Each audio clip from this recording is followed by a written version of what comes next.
Order. Order. The ayes to the right, 208. The noes to the left, 261.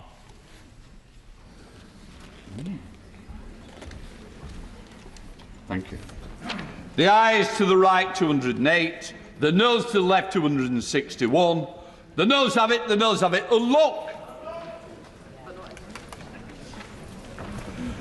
We now come to Amendment 14 in the name of Naz Shah, which has been selected for separate decision. I call Naz Shah to move the amendment formally. The question is that Amendment 14 be made. As many of that opinion say aye. Aye. The contrary, no. The ayes have it. The ayes have it. We now come to Amendment 55 in the name of Ms Leadbeater, which has been selected for separate decision. I call Ms Leadbeater to move amendment formally. The question is that Amendment 55 be made. As many of that opinion say aye. Aye. Of the contrary, no. I think the ayes have it. The ayes have it. We now come to Amendment 24 in the name of Daniel Francis, which has been selected for separate decision. I call Daniel Francis to move the amendment formally. Formally. The question is that Amendment 24 be made. As many of that opinion say aye. Aye. The contrary, no. No. Revision. Clear the lobbies. Revision.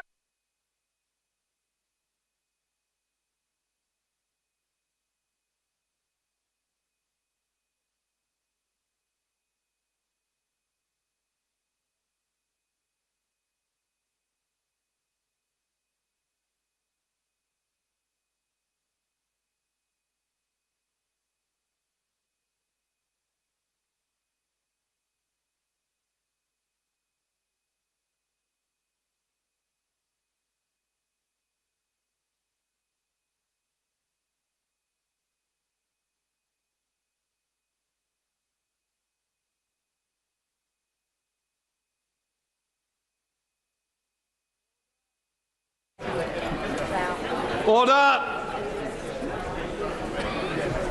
Order! Excuse me. The question is that Amendment 24 be made. As many of that opinion say aye. Aye. The contrary, no. No. The tellers for the ayes, Ruth Jones and Rebecca Paul. For the noes, Lewis Atkinson and Bambos Chorolombos.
Order.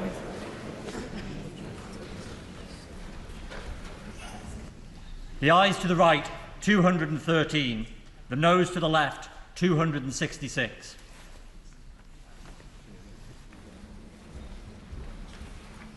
Thank you. The ayes to the right, 213. The noes to the left, 266. The noes have it, the noes have it. And look! We now come to amendments 56 to 69, 91, 52 to 54, 70, 71 and 89, which have been selected for separate decision. With leave of the House, I shall put a single question on amendments 56 to 69, 91, 52 to 54, 70, 71 and 89.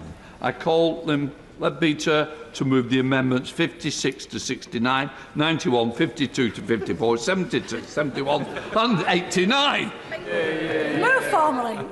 Thank you.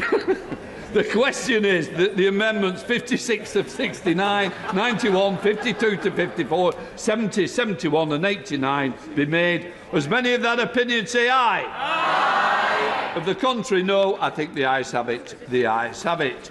We now come to Amendment 12 in the name of Dame Sabona MacDonagh, which has been selected for separate decision. I call Dame Sabona MacDonagh to move the amendment formally. The question is that Amendment 12 be made. As many of that opinion say aye. Aye. Of the contrary, no. Division. Clear the lobbies.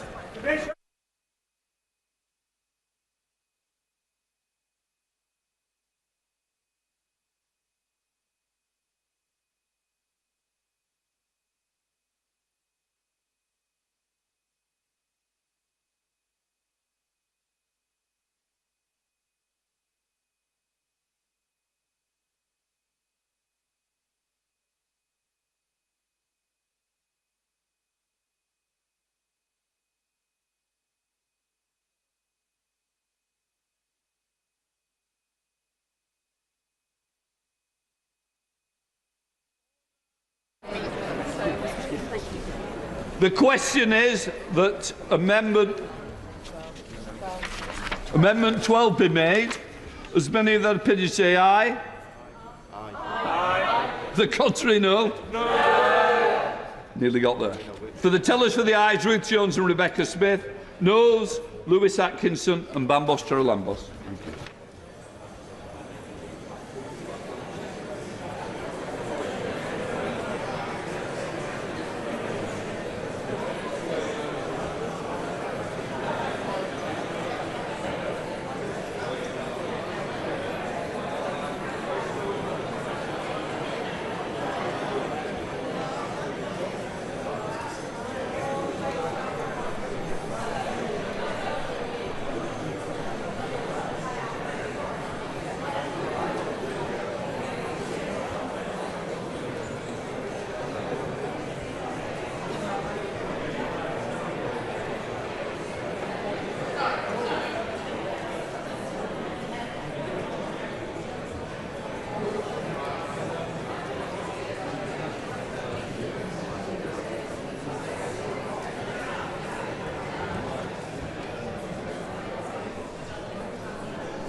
Order! Order.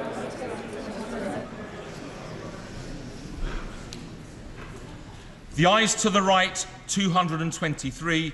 The noes to the left, 269.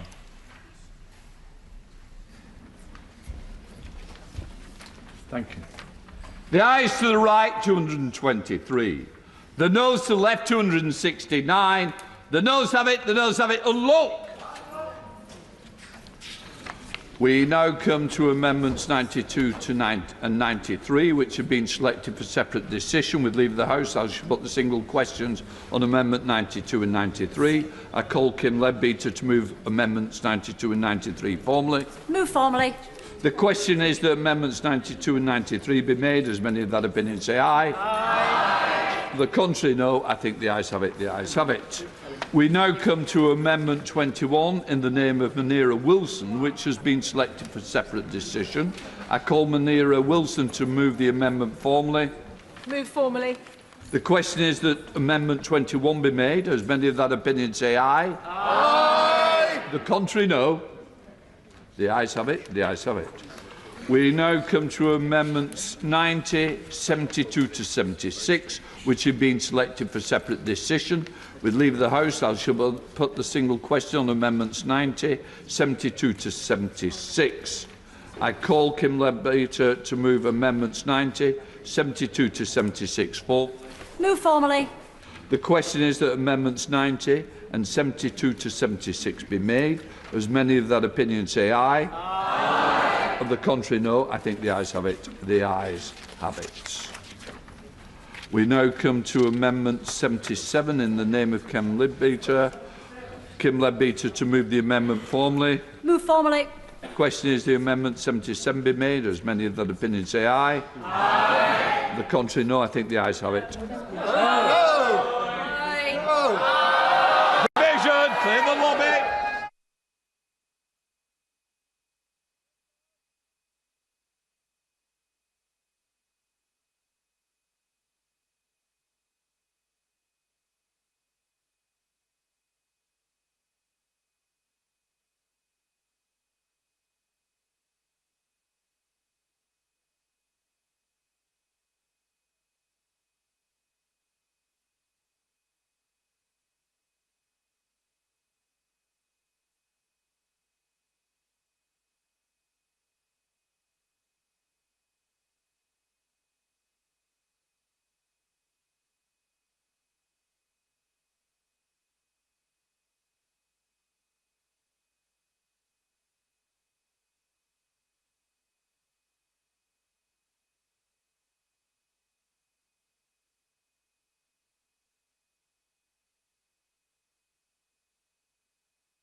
Order.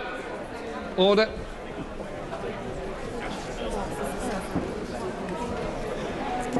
The question is that Amendment 77 be made. As many of that opinion say aye. Aye. The contrary, no. No. The tellers for the ayes, Sarah Owen and Bambos Torolombos. For the noes, Ruth Jones and Rebecca Smith.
The ayes to the right, 275. The noes to the left, 209.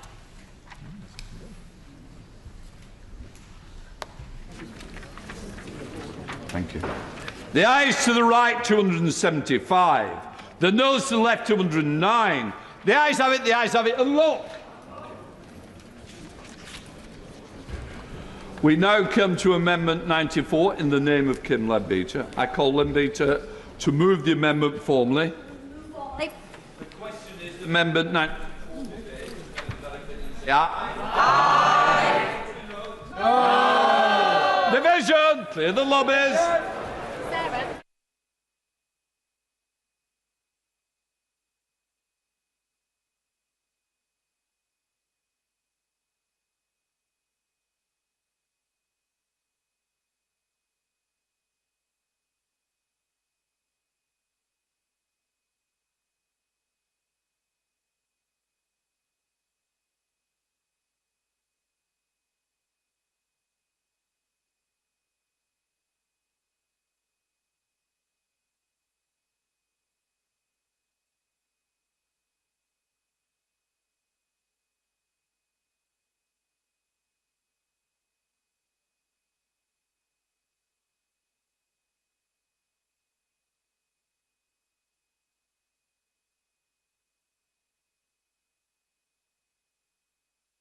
Order.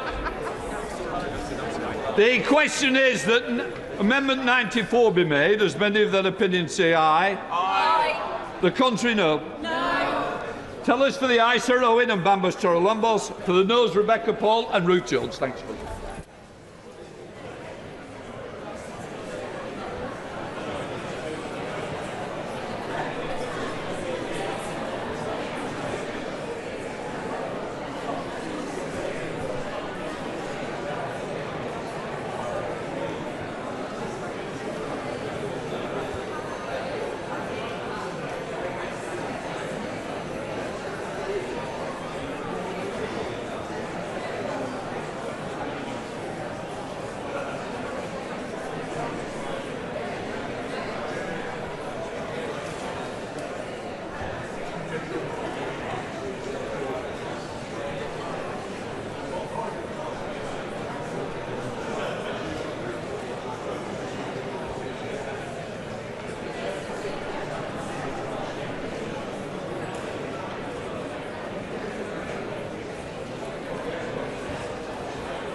order.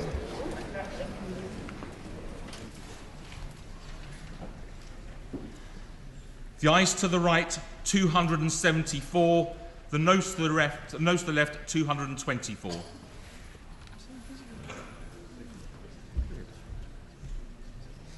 Thank you. The ayes to the right, 274. The noes to the left, 224. The ayes have it, the ayes have it. Unlock. Amendment 95 is a consequential amendment on 94, which has just been agreed to. I call Ms Leadbeater to move the amendment formally. Move formally. The question is that Amendment 95 be made. As many of that opinion say aye. Aye. The contrary, no. I think the ayes have it, the ayes have it. We now come to new Schedule 1, which has been selected for separate decision. I call Ms Leadbeater to move formally. Second time. Move formally. The question... Oh, sorry. The question is that new Schedule 1 be read a second time. As many of that opinion say aye. Aye. Contrary, no. I think the ayes have it. The ayes have it. That new Clause 1, Schedule 1 be added to the bill. As many of that opinion say aye. Aye. Contrary, no. I think the ayes have it. The ayes have it. We come to Amendment 78 to 79, which has been selected for separate decision. With leave of the House, I shall put a single question on Amendment 78 to 79. I call Ms Leadbeater to move Amendments 78 and 79 formally. Move formally. The question is that Amendments 78 and 79 be made. As many of that opinion say aye. Aye. The contrary, no. I think the ayes have it. The ayes have it. Right. That completes that section. Point of order, James Cartledge. Our report today of an extremely serious incident at Bryce Norton, which is being described as vandalism, but of course may be worse. We're wondering if there will be a statement from the Ministry of Defence later. Well, I can say I've been given no notice of the incident at Bryce Norton. I know nothing of the incident. What I would say, the benches opposite will have heard, and I wouldn't want to interrupt today's proceedings, but if somebody was minded it's that serious, we could always put something on at the end, but that will be for others, not for me at this stage. Right, we now come to third reading. Consideration completed, third reading, what day? Huge number of members have indicated they wish to speak in this debate. I hope that members will restrict themselves to a reasonable amount. After the first two opening speeches, I will advise that 5 minutes to enable other colleagues to participate. We need to ask for shorter speeches to enable all or as many members to contribute. I shall make it clear that the Chair returns the right to impose a formal speech limit, but I would rather colleagues help each other. After all, it is an important day and we do want to hear as many views as possible. I call Ms Leadbeater to move that the bill now be read a third time. Yeah. Thank you, Mr Speaker. It's an honour and a privilege to open the debate for the third reading of the Terminally Ill Adults End-of-Life Bill. It has been a long journey to get here and I do not underestimate the significance of this day. It is not often we are asked to wrestle with issues of morality, ethics and humanity. But with great privilege of this job comes great responsibility, and never more so than at a time like this. Benjamin Franklin told us that in this world, nothing can be said to be certain except death and taxes. In this House, we debate the latter incessantly. But here, and in the country as a whole, discussing death is something we tend to shy away from. And yet, it will come to us all, and to all those we love. And Mr Speaker, we all have our own experiences of death, loss and grief. There are good deaths and there are bad deaths. And I, like many, have experienced both. Mr Speaker, I appreciate that for some colleagues the journey to this point has been a difficult one. And I want to pay tribute to the way in which the overwhelming majority of members have approached this subject. Yeah. The second reading back in November was quite rightly seen as an example of Parliament at its best. Contributions from across the chamber were incredibly powerful. The atmosphere was respectful and people listened with care. I hope we will see the same today, Mr Speaker. Yeah. And I want to thank you, Mr Speaker, and your team, along with the fantastic clerks and procedural experts who have ensured parliamentary protocols have been followed and have guided us through the intricacies of what can be a complex parliamentary process, which is steeped in tradition but not always easy to follow. And of course, process is important, but it's also important to remember we are not voting on the merits of parliamentary procedure. We are voting on an issue that matters deeply to our constituents. Indeed, the issue before us today is very personal for many people, so many of our constituents, but many of us as well. It is an issue which transcends party politics, and I want to thank colleagues from across the House who have shared their very personal stories with me. And I'm grateful to all colleagues who have studied the detail of the bill. It is, of course, essential that we come to a decision based on the content of what it actually says. And I've been pleased to work with members on all sides of the debate to ensure that this legislation is something that Parliament can be proud of. A cogent, workable bill that has one simple thread running through it: the need to correct the profound injustices of the status quo and to offer a compassionate and safe choice to terminally ill people who want to make it. I won't go into the amendments in detail, as I know that is not the purpose of this debate. But whether it's adding further safeguards and protections for patients through additional training around coercive control, or the addition of specialist expertise through the inclusion of multidisciplinary panels, widening the provision for professionals to opt out of the assisted dying process, providing additional employment protections, or prohibiting the advertising of assisted dying. Cross-party working has strengthened the bill. And the many safeguards... I will give way. I'm grateful to the Honourable Lady for giving way. What level of concern does it give her that since second reading and today, a growing canon of professionals and their independent professional bodies have urged great caution about this bill, not on the principle, but are opposed to the details of this bill and believe it should be defeated? I thank him for his intervention. Thank you, Mr Speaker. I think what he's saying is people have got different views, and they do have different views. We have different views in this House, and different people in different professions have different views. Every Royal College has a neutral position on assisted dying because of that. I've been pleased to work with members on all sides of the debate to ensure that this legislation is something that Parliament can be proud of. And the many safeguards in this bill ensure only terminally ill patients that are eligible under the strict criteria and who want to access assisted dying can do so. I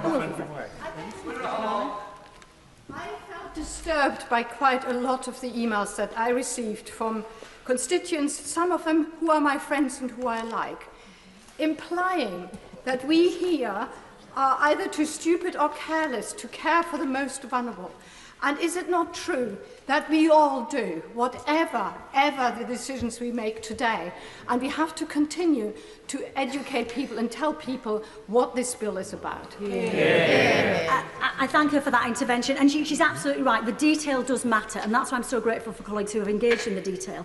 We know that there are different views within the public, and we have to take on board the concerns of vulnerable groups, and that's why the safeguards are so important.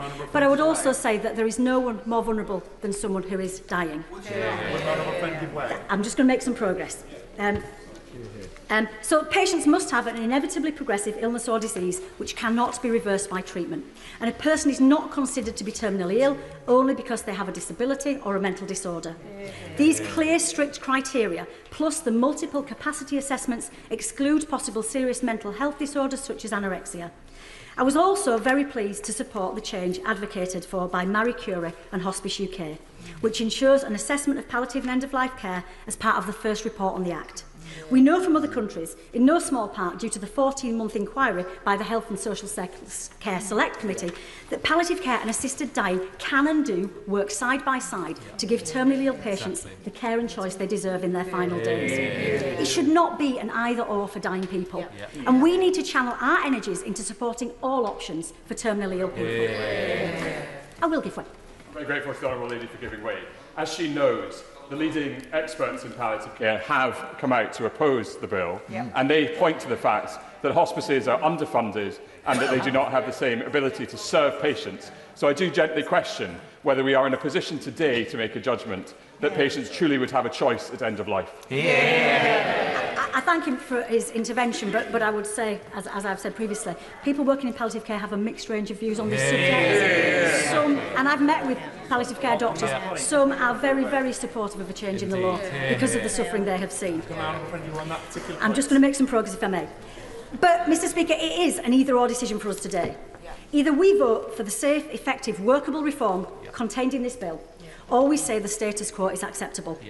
Over recent months, I've heard hundreds of stories from people who have lost loved ones in deeply difficult and traumatic circumstances, along with many terminally ill people themselves. I spent some time with some of these families yesterday. They are real people with real stories, and they deserve to be heard. Adil's terminally ill father took his own life by buying drugs on the dark web. It was his third attempt, and Adil found him in a truly desperate state. He and his sister will never get over that night, or the police investigation which followed. Katie waved her mum off as she made the lonely and costly journey to Switzerland, where she had a peaceful and dignified death. But the family had no chance to say a proper goodbye, and her dad made the journey home grieving and alone. Others have had to watch their loved ones die harrowing deaths despite receiving excellent end-of-life care.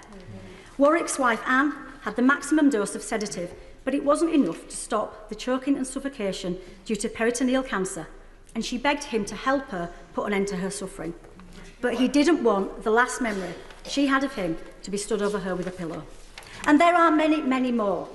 And perhaps, Mr Speaker, most importantly, I have spoken to terminally ill people themselves. We've spent a lot of time talking about them, but not always with them. Pamela and Sophie both have terminal breast cancer and shared their stories yesterday. Pamela is a proud Christian who just wants to have choice when her time comes.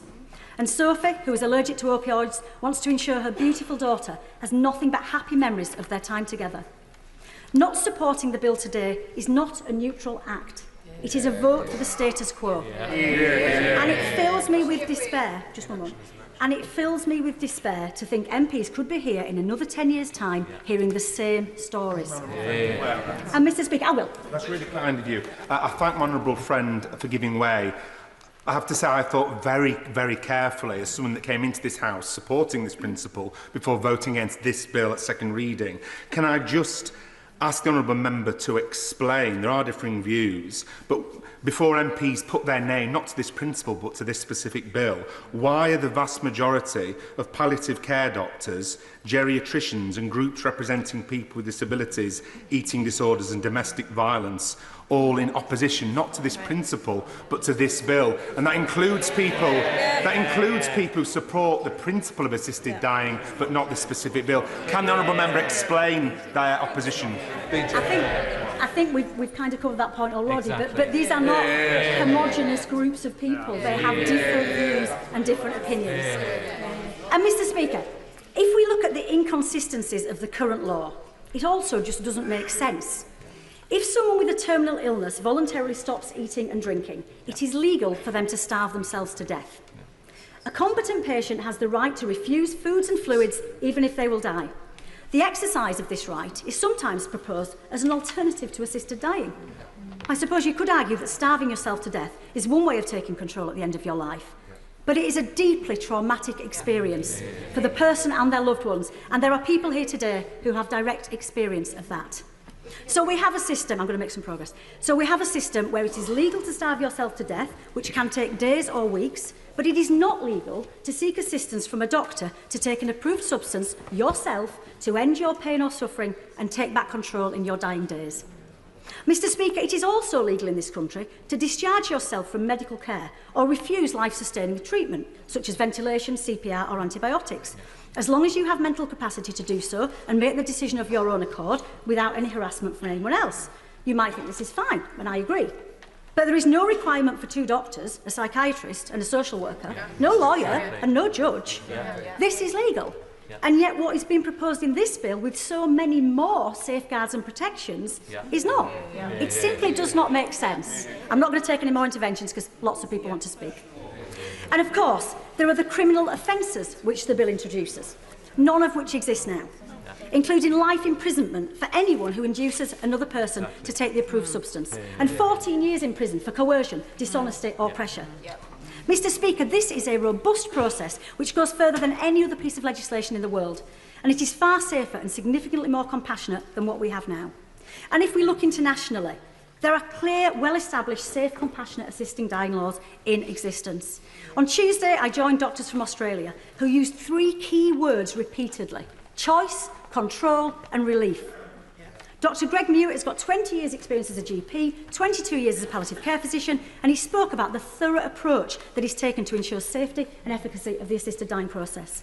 Perhaps the most standout quote from that session came from Dr Jackie Davis, Chair of Healthcare Professionals for Assisted Dying. She said, "By introducing assisted dying, no more people will die, but far fewer people will suffer." Because, Mr Speaker, this is not a choice between living and dying. It is a choice for terminally ill people about how they die. And I fully appreciate that some colleagues would never vote for any version of this bill, and I am respectful of that, despite disagreeing. But to those colleagues who are supportive of a change in the law, but are hesitant about if now is the time, if we don't vote for change in the law today, what does that mean? It means we have many more years of heartbreaking stories from terminally ill people and their families, of pain and trauma, I'm going to finish if that's okay, of suicide attempts, PTSD, lonely trips to Switzerland, police investigations, and everything else we've all heard of in these recent months. As the Commission on Assisted Dying said in 2011, 14 years ago, Mr Speaker, the current legal status of assisted dying in the UK is inadequate and incoherent. It outsources a healthcare issue abroad, especially to Dignitas, instead of the Government and Parliament assuming responsibility. That was 14 years ago, and we are in exactly the same position today. Things have got to change.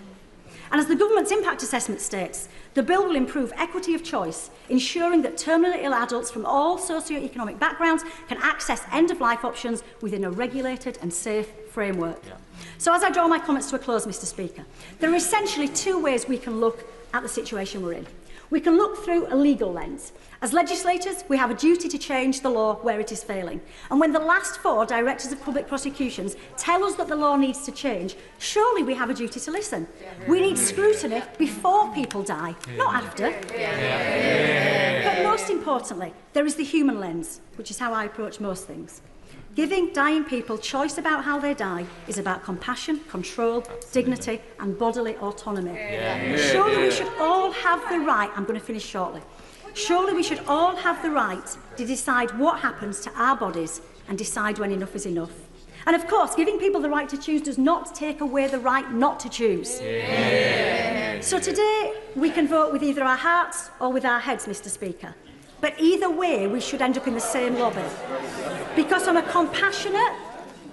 compassionate human level, and as responsible lawmakers, we should support this desperately needed reform that is rigorous, practical and safe, and is rooted in the principles that should underpin any legislation: compassion, justice and human dignity. Thank you, Mr Speaker. The question is that the bill now be read a 3rd time. Sir James Cleverly. Thank you, Mr Speaker. I have no doubt the vast majority, probably every single member and right honourable member in this House, is sympathetic with the underlying motivation of this bill, which is to ease suffering in others and to try and avoid suffering where possible. And for the most part, this debate, both in this chamber and in committee, has been good-natured and conducted in a way that I think we can be proud. There has been, of course, more widely, questions about the motivations, both of those who are proponents of the bill and of those who oppose the bill. And whilst this is not about any individual one of us, I think it's only fair, because some questions are asked, I want to put a few things on the record about my own position on this. I do not come at this from a religious point of view. I'm an atheist, I'm a humanist. So this is driven by my concerns about the practicalities of this bill rather than any religious viewpoint. And it has been suggested, particularly when people talk about the experience they have had talking to people who have lost loved ones or who are themselves terminally ill, that if you had seen, I've had this said to me on a number of occasions, if you had seen someone suffering, you would agree with this bill. Well, Mr. Speaker, I have seen someone suffering. My closest friend earlier this year died painfully of esophageal cancer, and I was with him in the final weeks of his life. So I come at this not from a position of faith, nor from a position of ignorance, and I would hope the House would take those factors into consideration when I say what I'm about to say. Jim Shannon. Thank you for giving way. And on the TV last night, they did a survey of doctors, GPs, and the relationship between the GP and the patient is incredibly close. Your children come into the world, your grandchildren come into the world, your GP's involved. But whenever the GP has to deliver a diagnosis of terminal illness to the patient, it's not just the fear in the eyes of the patient, it's the fear in the eyes of the GP and the doctor, the friend we all have. And does he, right on remember, does he recognise the importance of this debate today and this vote, because it will change forever that relationship of trust between the GP and the patient in a negative way that will never change ever again. James Cleverly. I mean, I will make reference to the broad point that he makes later on in my speech, and I would say I'm going to try not to take too many interventions, because many people have not had the chance to speak in this debate, and I want to give them the chance to do so.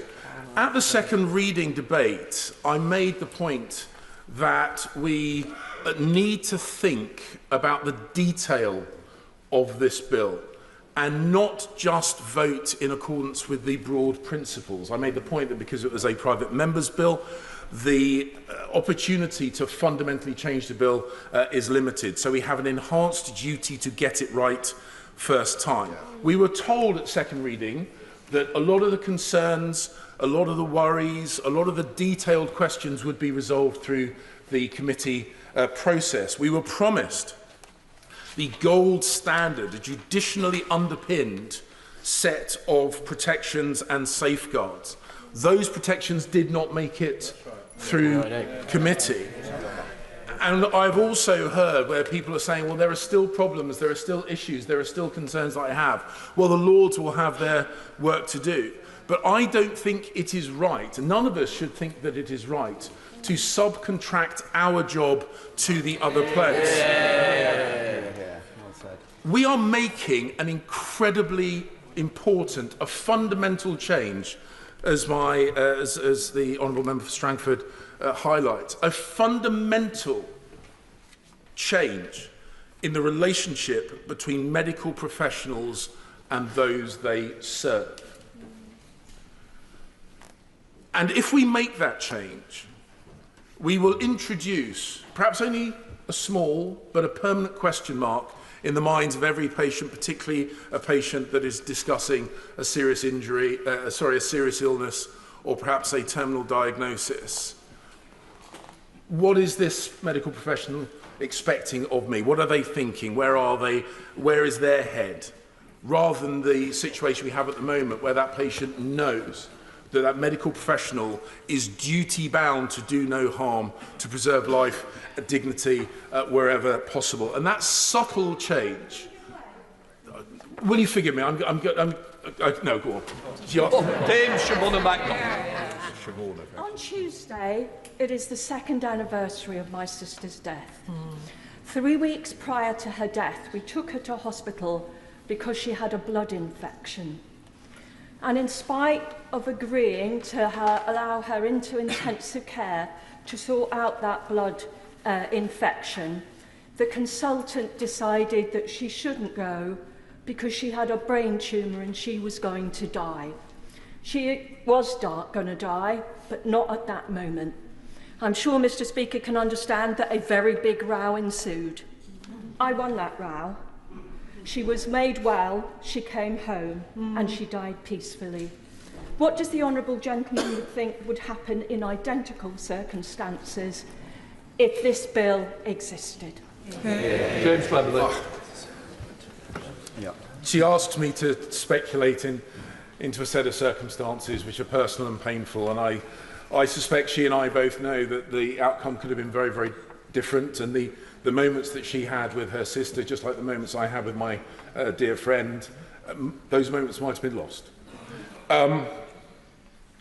So as I say, we have got to recognise that this this is an important moment, and whilst I respect the Honourable Lady, I disagree with her assessment that it is now or never, and it is this bill or no bill. Yeah. And that a vote against this at third reading is a vote to maintain the status quo. None of those things are true. No. There will be plenty of opportunities, and indeed we are duty-bound, I think, stimulated by this debate, which is why I don't criticise her for bringing it forward, stimulated by this debate, to have a serious conversation about palliative care, a serious conversation about how we get to that. And I know that many people will say, oh, these are not conflicting or contradictory positions. But we also know, and I'll come upon this in the speech, and I'm going to crack on because otherwise I'll get told off by Mr. Speaker. We know that there will be circumstances where assisted dying will be on a statutory basis and provision of palliative care will not. Yeah. And so, and we also have to address the point that, look, we can all pray in aid of individuals and institutions to reinforce our positions on this. But as I say, we can't subcontract our decisions. And yes, we can fish around for people to come up with the perfect quote that reinforces our arguments, but another 5 minutes on Wikipedia or on Google or with friends of ours in the medical profession will find another voice that opposes that. So yes, it is a mixed picture in the medical professions, but I am struck by virtue, I'm struck by the number of professional bodies which are neutral on the topic of assisted dying in general, but are opposed to the provisions within this bill in particular. And we can't just say, oh, well, they are neutral on assisted dying, so therefore this particular vehicle has to progress. Because we carry a responsibility. It's what we are sent here to do, and we need to take it very seriously. And we must be rigorous on the specific details in this bill. And just like the Honourable Lady, I don't have time to go through every single argument that was had through committee, second reading and beyond. But to ensure that we are rigorous, I think there are three fundamental questions that we should ask ourselves, not lean on our friends and colleagues, but ask ourselves and ensure we answer fully and honestly. Firstly, and then I thank the right honourable gentleman for giving way on that point, and he'll remember in 2021 he and I worked cross-party in terms of identifying the inequalities within certain communities and getting them to come forward with the issue around the COVID vaccination. Does he agree with me that one question we as parliamentarians need to ask ourselves, how is it right that some communities are not denied basic healthcare within the current system? How is it right that some communities don't have access to good palliative care? How is it right that some communities still have a mistrust of the medical profession? And how is it right that we are not listening to their voices? James Cleverly. The Honourable Lady makes an incredibly important point. I will touch upon that briefly in the points. I'm not minded to take more interventions because otherwise I will steal time from others. So 3 questions we need to ask. Firstly, are we happy, not for this principle, but for this bill as drafted to become law? And there are many elements that I've already discussed are concerning. Within the criteria set out, medical professionals do not need to seek deeper motivation. We've said there is not a real choice between palliative care and assisted dying because one will have a statutory underpinning, the other will not. That, as I say, gold standard of protections were lost during the committee process because a number of professional bodies, and I will need to make space, a number of professional bodies have said they do not have the capacity, they do not have enough people to fill the slots that this bill demands of them. Secondly, in terms of fundamental changes, are members and right honourable members genuinely happy to write the blank cheque that this bill demands? Because it is normal for the Secretary of State of a government department to decide when a piece of legislation comes in force. And they make that decision based on the state's ability to deliver that legislation. Yeah.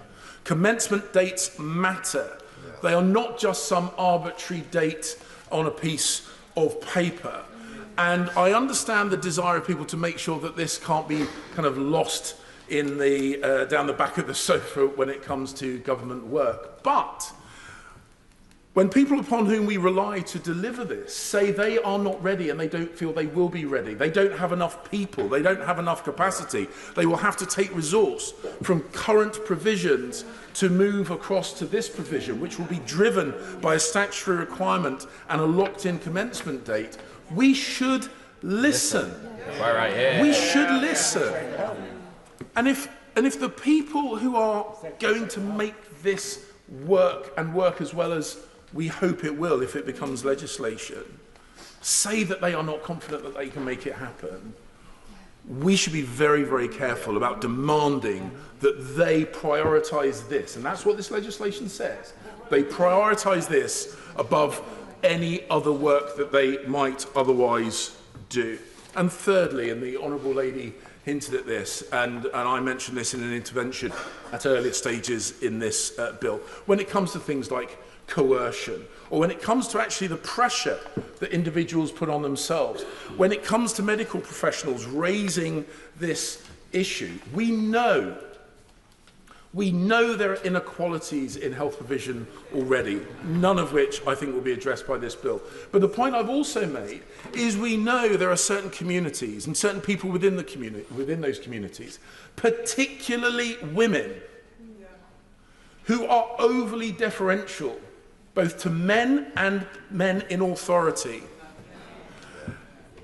And if we can genuinely say that we have no fear whatsoever that a potentially vulnerable woman will sit in front of a medical professional who raises assisted dying, and even without implying it is the right thing for her to do, the very fact that they bring it up will have a significant influence on that woman's thinking. So we cannot believe, as it stands at the moment, that this will have a completely neutral effect across all communities. This will be the last intervention. I thank the right honourable gentleman for giving way. We've put safeguards into the bill that mean there is a panel that looks at those issues and will ask questions like, has your doctor persuaded you to do this? Do we honestly think that someone who is a social worker or who is a psychiatrist or who is a lawyer is totally incapable of finding coercion? That is exactly what that panel is there to do, and that is exactly what those safeguards will provide. Sir James. The Honourable Lady makes an important point, but I refer her to the question 2 that I put. Those bodies say they don't have the people to populate those panels, and yet they are demanded by the commencement date. So the fact is that the principle of having someone or a group of people protect against coercion is important. The idea, and I'm not just talking about coercion, I'm talking about how people perceive the question of people in authority. But the fact is, royal colleges, social workers have told us they don't believe they will be ready to put those guardrails in place by the commencement date, and we should listen to them. And Mr. Speaker, I will finish on this point. This is an important debate.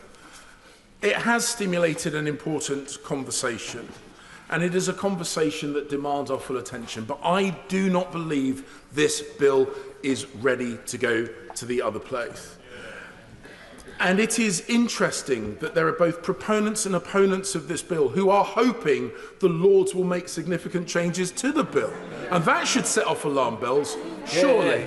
And then, Mr. Speaker, the final point. The final point is that ultimately, because this is such a fundamental change, we do need to make sure that we have that enhanced level of scrutiny about the detail of this bill. And I do not believe that even though, like all of us, we want to avoid suffering and alleviate suffering wherever possible, I do not believe we've had the opportunity to get this bill into a right shape, which is why I will be opposing this third reading, and I encourage others to do likewise. The two opening speeches took longer. Now we come into the 5-minute, where I hope members will restrict themselves up to 5 minutes, and we're going to have a very good example of this, the Mother of the House, Diane Abbott. This may be the most fateful bill that we discuss this Parliament. It is literally a matter of life or death.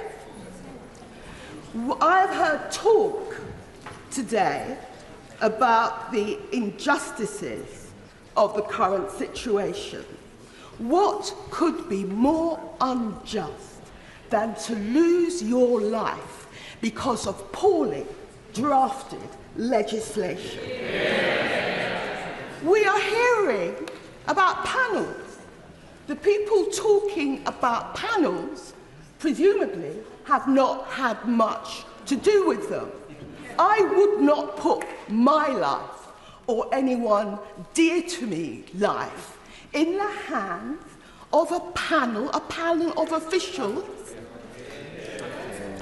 I would stress right from the beginning that it is perfectly possible to support assisted dying as I do, but not be prepared to vote for this bill. There is so much that is problematic about this bill. First of all, and I believe this is widely understood, there has not been enough time to debate it.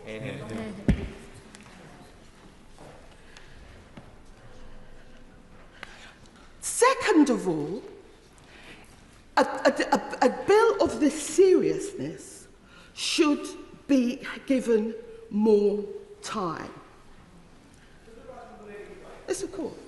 Grateful. Does she find it rather peculiar that the previous Parliament spent 746 hours discussing the death of a fox and about 98 hours discussing the death of fellow humans?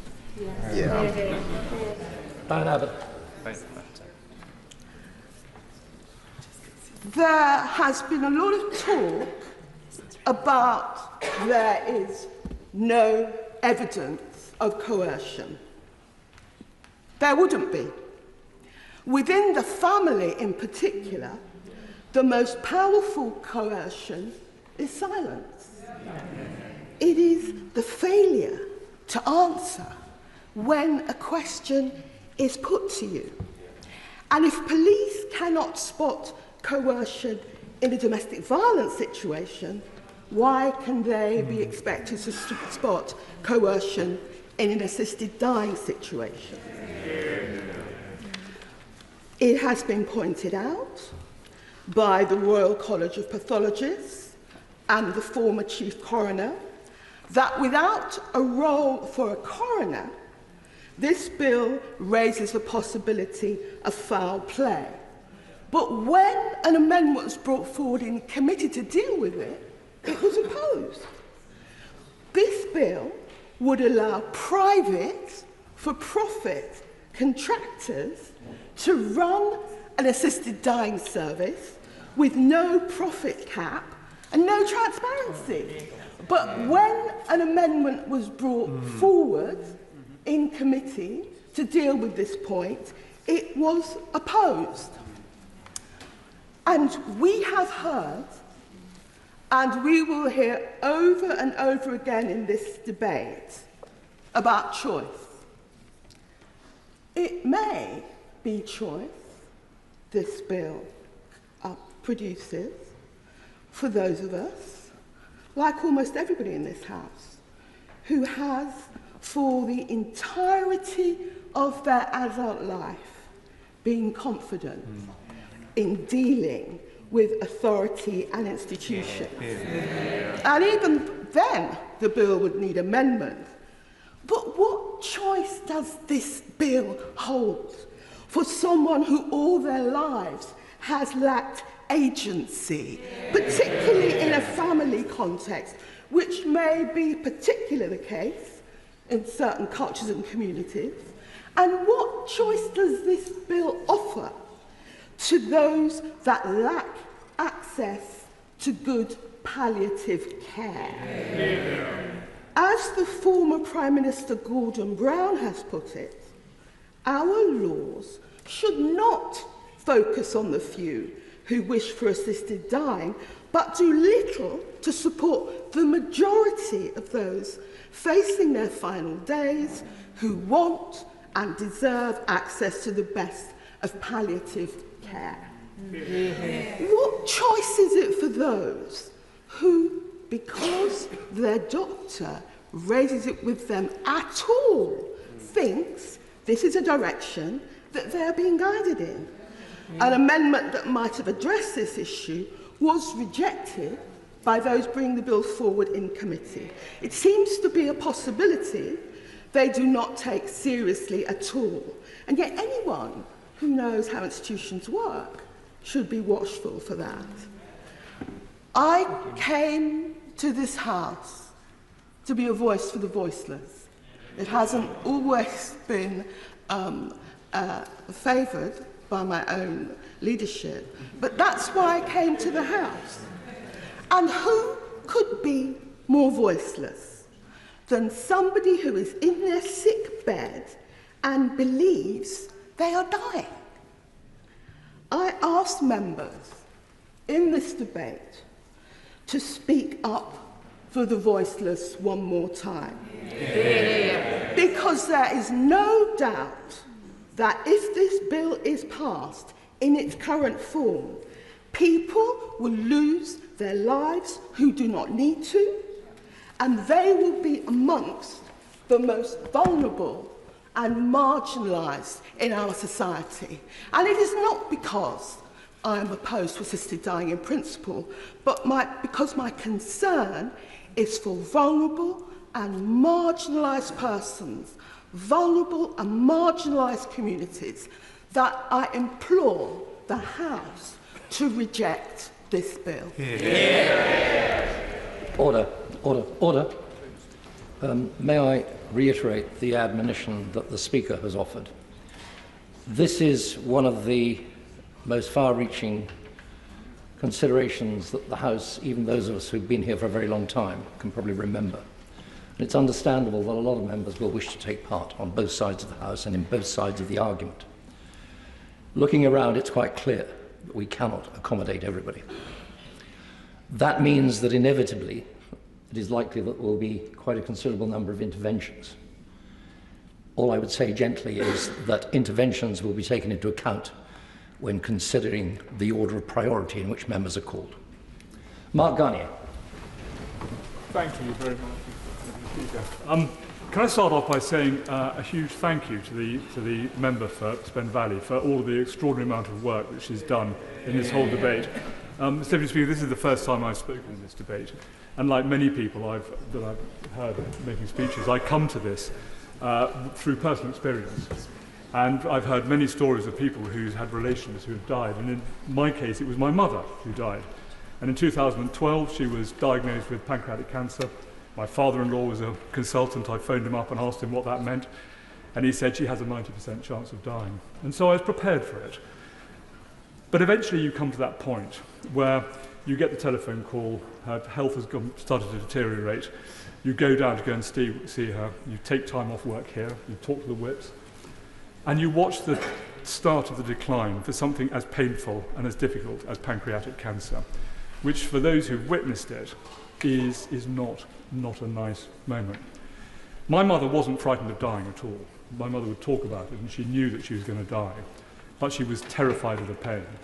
And on many occasions she said to me and Caroline, my wife, can we make it end? And of course we couldn't. But she had very, very good care, Mr. Deputy Speaker, from the NHS. The nurses came twice a day. She was on a morphine driver. The GP came and saw her. She was looked after well, but as it deteriorated, you could see she was in dignity and in a huge amount of pain. And eventually she died, and it was not one of the happiest moments of my life, of course. But contrary to this, I found myself 2 or 3 years ago going to the memorial service of one of my constituents who was a truly wonderful person. And she too had died of pancreatic cancer. But because she had been in Spain at the time, she spent quite a lot of time in Spain with her husband. She had the opportunity to go through the state-provided assisted dying program that they do there. And I spoke to her widower very briefly, but I spoke to him, and he was fascinating about it. He said it was an extraordinary, incredibly sad thing to have gone through, but it was something that made her suffering much less. It was almost that sort of quiet Sunday afternoon where it happened. And so I saw between these two people, my mother, who had the indignity and the pain and the suffering that she was terrified of, and my constituent, who had the opportunity to end it in a dignified way. And so when I came to this debate, I was absolutely convinced that this is the right thing to do. I've spent the last 6 or 7 months engaging as hard as I possibly can with those people who I hoped would be able to persuade me of a different outcome, of a different decision, to try to persuade me that I was wrong in my assumptions.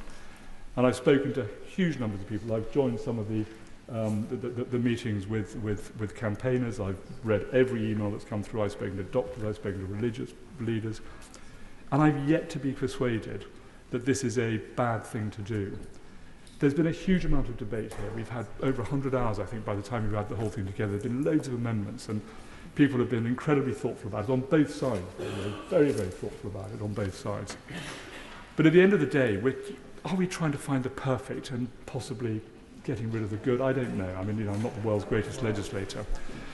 But having looked at all of this, having listened to these debates, having seen it firsthand, the only way I can possibly end today is by going through the I-lobby to support the member for Spen Valley on all this extraordinary hard work.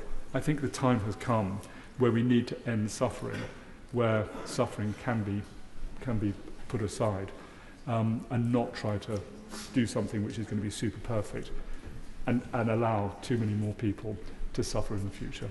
Deputy Speaker, thank you very much. Ms Shaw. Can I just first of all start by thanking the Honourable Member for Spen Valley for the sponsor of the bill, and all the members, honourable members who have served alongside on the Bill Committee, and indeed the whole House, for the approach in which everyone has taken in response to this bill. One thing I want to make clear is that I came to this bill with an open mind. In principle, I supported it, and at first glance, just like many, I did. But this debate is no longer about the principle of assisted death. That is not the decision before us today, and nor is it the issue that we will be walking through those lobbies for when we are deciding to vote for or against this bill. What I can say is that our responsibility in this place is to make sure this bill is safe, workable and effective, and that is the test upon which we will be voting for or against today. But as this bill stands, it is a public safety issue. I have to give way. Honourable Lady beforehand, Mr Deputy Speaker, and I understand Honourable Lady's concerns, the same concerns that I have, concerns on behalf of those who have anorexia in troubled times, vulnerable people, those who have mental health conditions, troubled people, vulnerable at the time that this is perfected to them, those with mental health conditions, again, vulnerable people at a time whenever this bill is pursued. Does she think, like I do, that this bill does not in any way ever address the issue of those who are vulnerable in relation to assisted dying? Thank the Honourable Member for his intervention, and I think he might have read some of my speech, which I'll carry on with. I'm now going to set out why the bill is not safe with the 2 amendments that I tabled. Amendment 14, which we've nodded through today, and Amendment 38, which we won't get the chance to vote on. Amendment 14 dealt with the issue of voluntary stopping eating of drinking, VSED, and that has been used in other jurisdictions as a bridge. And I'm pleased that the member, the sponsor of the bill, accepted that amendment. But let me be very, very clear. This is not the loophole. This is not the anorexia loophole that has been closed. That was another amendment. It's not, when people stop voluntarily eating and drinking, that is not what happens to people with anorexia. People with anorexia stop eating and drinking because they have a psychiatric illness. These are two categorically different issues. So I must make it clear, absolutely clear, even though Amendment 14 has passed today, this amendment does not address concerns about anorexia or close that loophole. And members in the other place are already raising concerns, as this is done through the private members process, that they don't believe that they can protect against all safeguards if we pass a bill today, but it is not safe to be delivered to the public. At least 60 women with anorexia in multiple countries have died by assisted death when they needed treatment, not help to die. Every one of them was assessed to have capacity by 2 doctors. Hundreds of eating disorder experts, doctors, lawyers, I'm going to make some progress, charities, family members and people who lived with lived experience urged Parliament to close this loophole and support Amendment 38. As a committee, we failed to heed their warning.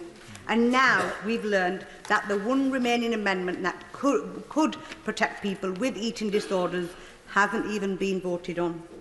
Our responsibility is to make the bill safe.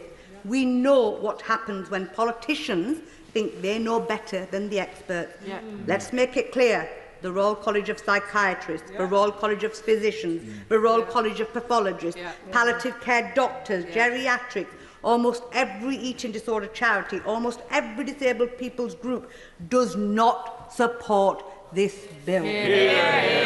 Not because they don't believe in the principle, but because they are warning us about the dangers of this bill and getting this wrong. Our job is not to be activists, to fight until our last breath for the principle in whatever shape or form it is delivered. Of course we believe in causes, and that's why each and every one of us is here in Parliament. But as legislators, we must listen to the experts, heed the evidence, scrutinise and debate the ideas before us, and deliver to our constituencies laws that are safe, workable and effective. Our history prides itself with the likes of Florence Nightingale, the lady with the lamp, breaking every barrier possible to heal the wounded, to provide care for the vulnerable and reduce the chance of death. These are principles that our great NHS was founded upon. But if this bill passes, we must ask ourselves, are these fundamental principles still intact? Will they be there to protect those who face the postcode lottery in healthcare and palliative care, those who are the most vulnerable, those who had the greatest hardships through life and feel like a burden, those who were feeling like giving up, but we could help back up and push them to a better life. But now we have instead given them a way to give up, even if they could have survived. The question for all members is simply this: what is the margin of error when it comes to something as serious as death that we are willing to risk today? I urge members to vote against this bill. Josh Babarindi. Mr. Deputy Speaker, the Mother of the House is absolutely right to stress the importance of being a voice for the voiceless. And that is a role that many members in this House take deeply seriously, proponents of this bill included. No one is more voiceless in this debate than those terminally ill adults who had suffered painful, traumatic and undignified deaths under the current system, and their families too. And so nothing that I could say personally, therefore, makes the case for this bill, not just the principle, this bill, more powerfully than this letter from my constituent, which is adapted to protect her anonymity. She says, following a diagnosis of an aggressive tumour, my partner's final days were agony. He struggled to breathe and swallow and lost his ability to speak. He was incontinent and developed painful bed sores. He repeatedly asked for help to help end his life. I entered his room to see that he had stuffed yards of his top sheet into his mouth in an attempt to suffocate. It was the most distressing sight, and one I will never forget. I live with this image and cannot share it with our children. This could have been avoided with an assisted dying law. Thank you, Honourable Member. I agree with him that people in those circumstances should be able to seek assisted death. But the bill, as it stands, allows someone to say to a doctor on a panel, I want to go because I don't want to be a burden, even if they're not suffering at that point in time. It also allows them to say, I want to go now so my family have a larger inheritance. So why should we support a bill that says that this afternoon? Josh Bader-Indy.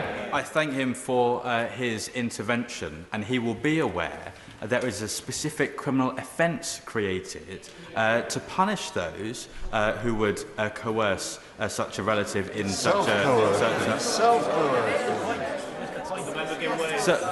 there are folks who talk about the concept of self-coercion, but others would frame such a decision as a choice. Self-coercion is a choice.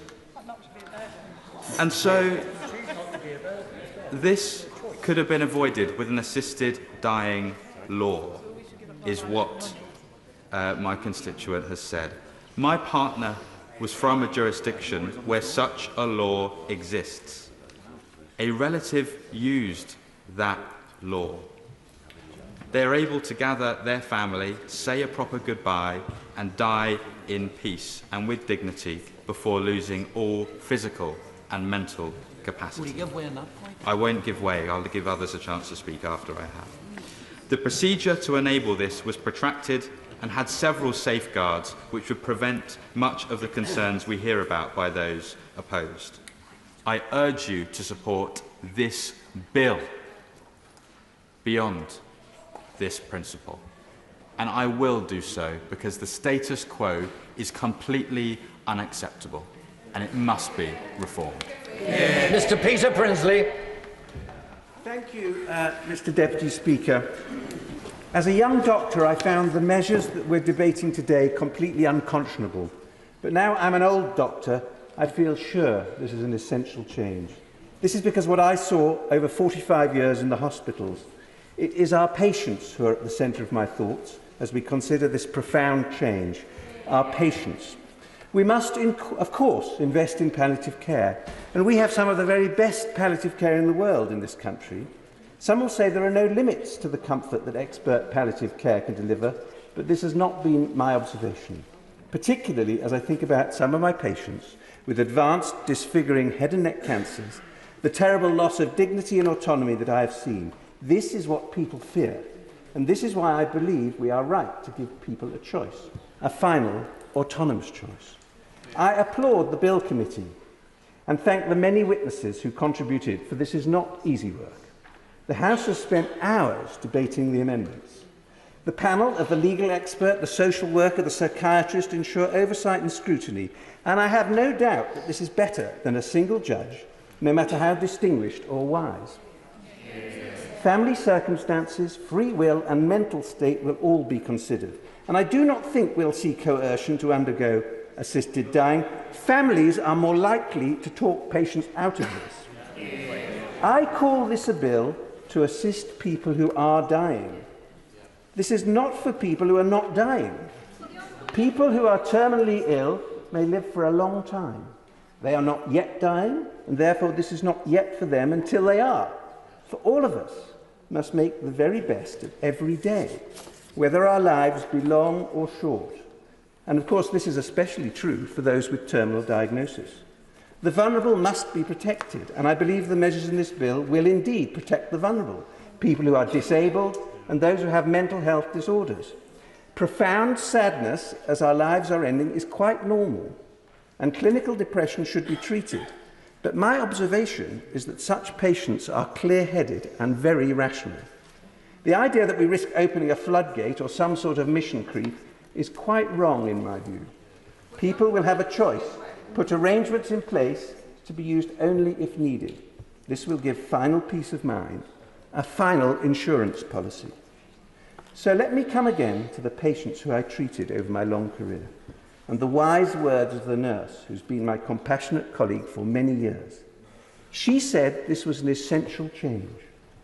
And to the matron who recalled the carotid blowout of her patient as a student many years ago, an image that never left her.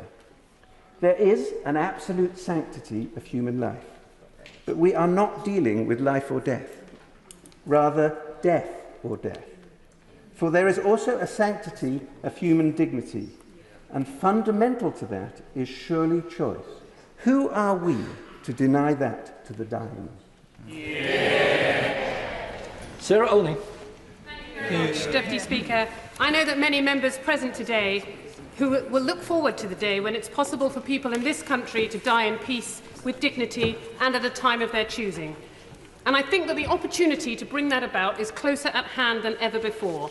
But it can only happen if those members vote against this bill today. The express will of the House, as reflected in the second reading vote, the momentum generated by this bill and the support of the Prime Minister, as we understand it, to change the law, create a moment that can be grasped to bring in assisted dying legislation. But I warn those members that if this bill passes, the case for assisted dying will be fatally undermined and put back their cause for a generation. I have sat through the committee and report stages, listened to the oral evidence and participated in the debates. This bill, if it passes, will be challenged in the courts. It will be subjected to endless attempts to amend it in Parliament. It will be difficult to effectively implement, and ultimately it will lose the confidence of the public. It was immensely challenging to properly debate the bill in committee stage because we frequently found ourselves needing an understanding of medical practice or points of law that MPs are not typically expert in. We spent many hours, for example, debating whether or not the provisions of the Mental Capacity Act were sufficient for someone who was making the decision to die. Of course, we consulted experts. Some said it was, some said it wasn't.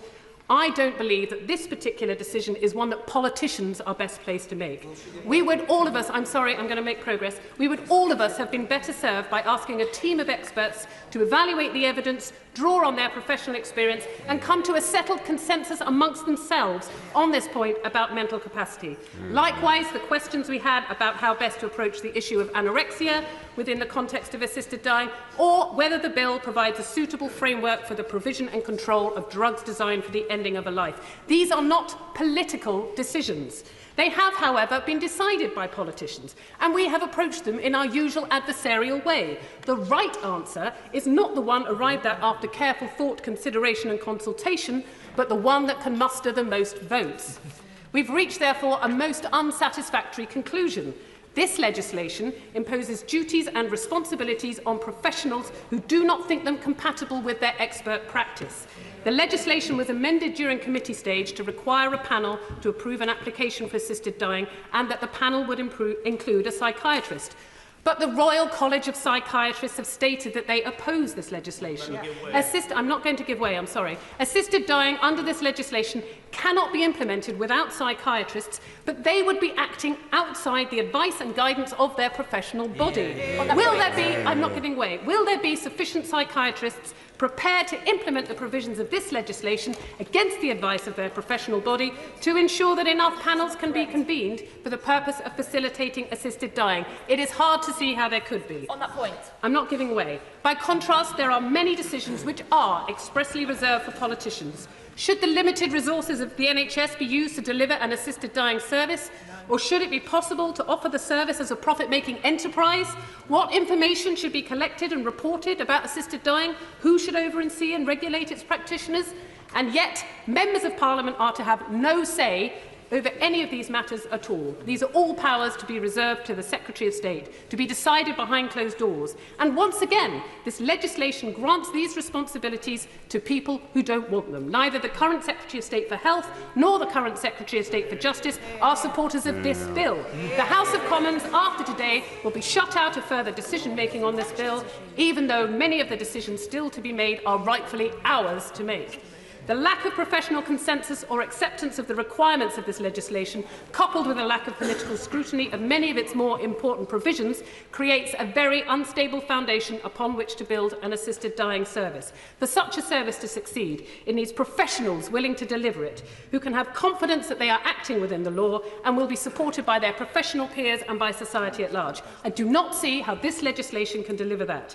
It's instructive to compare this piece of legislation with the Abortion Act 1967. That too was a private member's bill brought to this House by the Liberal MP David Steele, but it was preceded by a medical advisory committee chaired by the President of the Royal College of Obstetricians and Gynaecologists, who approved the bill. The professionals that would be needed to enact the legislation had indicated their support for the bill before it reached the Commons. The bill only delegated one power to the Secretary of State. The legislation was hotly debated then as now, but once it was passed, it came into force within 6 months. Remarkably, with the exception of amendments required to bring it into line with successive Human Fertilisation and Embryology Acts and to extend its provisions to Northern Ireland, the provisions that the Abortion Act brought into law have remained almost entirely unchanged in 58 years, until just this week, in fact. The careful consideration of the issues that took place before the legislation came to the Commons, combined with the fact that all its provisions were included within the primary legislation to be debated and voted in one go, has enabled a settled consensus to develop around abortion provision in this country. In contrast to other jurisdictions, it has enabled vulnerable women to seek the help they need and given healthcare workers the confidence and support they require to meet those needs. That is what we need if we want to deliver a successful assisted dying service, and this legislation cannot deliver that. If members want assisted dying, vote against this bill and make the most of the moment to press for a better approach that can deliver a sustainable framework accepted and supported by the medical profession and in which the public can have confidence. If people's lives are going to be ended prematurely as a result of this legislation that we passed, we cannot take risks. We cannot afford to pass this bill. Thank you, Mr. Speaker. Yeah. Vicky Foxcroft. Thank you, Mr. Deputy Speaker. This is my first speech in this chamber since the general election. And if I'm honest, I wish I wasn't speaking in this debate, as I wish this legislation wasn't being put forward. I haven't always been opposed to assisted dying. Indeed, in 2015, I voted in favour of the bill put forward by Rob Marris MP at the time. But that was before I served as Shadow Minister for Disabled People for 4 years. During that time, I spoke to hundreds of disabled people and the organisations which support them. They were, and remain, extremely fearful of assisted dying. I took on the role at the start of the COVID pandemic. Disabled people were disproportionately affected by the pandemic. Nearly 6 in every 10 people who died were disabled. Many had do not resuscitate notices unilaterally placed on their medical records. This was done without them being informed. It made them fear for their lives. It made them fear that the authorities thought that their lives were worth less. It also made them fearful of what would happen if assisted dying was brought forward. And this is why Disability Rights UK and other disabled people's organisations moved from the neutral position they had in 2015 to a position of opposition now. Now, I don't claim that every disabled person opposes assisted dying, but I do claim that the vast majority of disabled people and their organisations oppose it. They need the health and social care system fixing first. They want us as parliamentarians to assist them to live, not to die. And disabled people's voices matter in this debate. And yet, as I've watched the bill progress, the absence of disabled people's voices has been astonishing. They have wanted to engage. Indeed, they have been crying out to be included. Yet the engagement has been negligible. I believe that only one disabled people's organisation was given the opportunity to provide evidence to the committee. Furthermore, throughout the committee stage and at the initial publication stage of the bill, accessible formats were not available. A large print version of the bill was published several weeks after the original, but no other formats such as Easy Read and British Sign Language have been made available. These are basic things we should be doing when consulting on such important pieces of legislation. Making it accessible so everyone's voices and views can be heard. And many of those expected to deliver this legislation also don't want it. They believe it could destroy the doctor-patient relationships. The experts have all been clear. The Royal College of Psychiatrists, the Royal College of Physicians, GPs, disability charities, mental health charities and domestic abuse charities have all warned that the safeguards in this bill are insufficient and will put vulnerable people in harm's way. So I will finish my comments by saying I'm not opposed to the principle of assisted dying, but until we have a system that supports the right to life, I cannot support it. Until we ensure all safeguards are in place, I cannot support it. And until the vast majority of disabled people and their organisations support the legislation that is being brought forward, I cannot support it. We are not voting on principles today. This is real, and we have to protect those people who are susceptible to coercion, who already feel like society doesn't value them, who often feel like a burden to the state, society and their family. I urge anyone in this chamber who has any doubts that this bill doesn't protect them, who has any worries and concerns, please don't vote for it today. Let's fix our NHS, social care and wider society first, and then consider this topic again in the future when the time is right. Sir Ian Duncan-Smith. I haven't spoken so far in this debate, and I have listened and attended on pretty much all occasions. I'm moved to speak today because I'm concerned that we get the point that the member from Lewisham just made. What is this debate today about? This debate today is not about the principle of what we believe in when it comes to assisted dying, or whether we're opposed to it or in favour of it. We had that debate. We had it during second reading. The problem today is that third reading, as the Mother of the House has made very clear in what I must say, it was an excellent, excellent speech. She made it very clear, and others have too, that today is about what we are about to pass on to the House of Lords that will become law. And the single question we have to ask ourselves, is this genuinely workable? Now, the Honourable Lady who has moved this, I have a high regard for. She knows that, and I've worked with her on other things too. But I honestly have to say today that I simply cannot see that we should, in this House, pass this piece of legislation through to the other House in the vague hope that somehow they will do better than us and make changes to this such that it will become a workable piece of legislation. And that's because this is a private member's bill.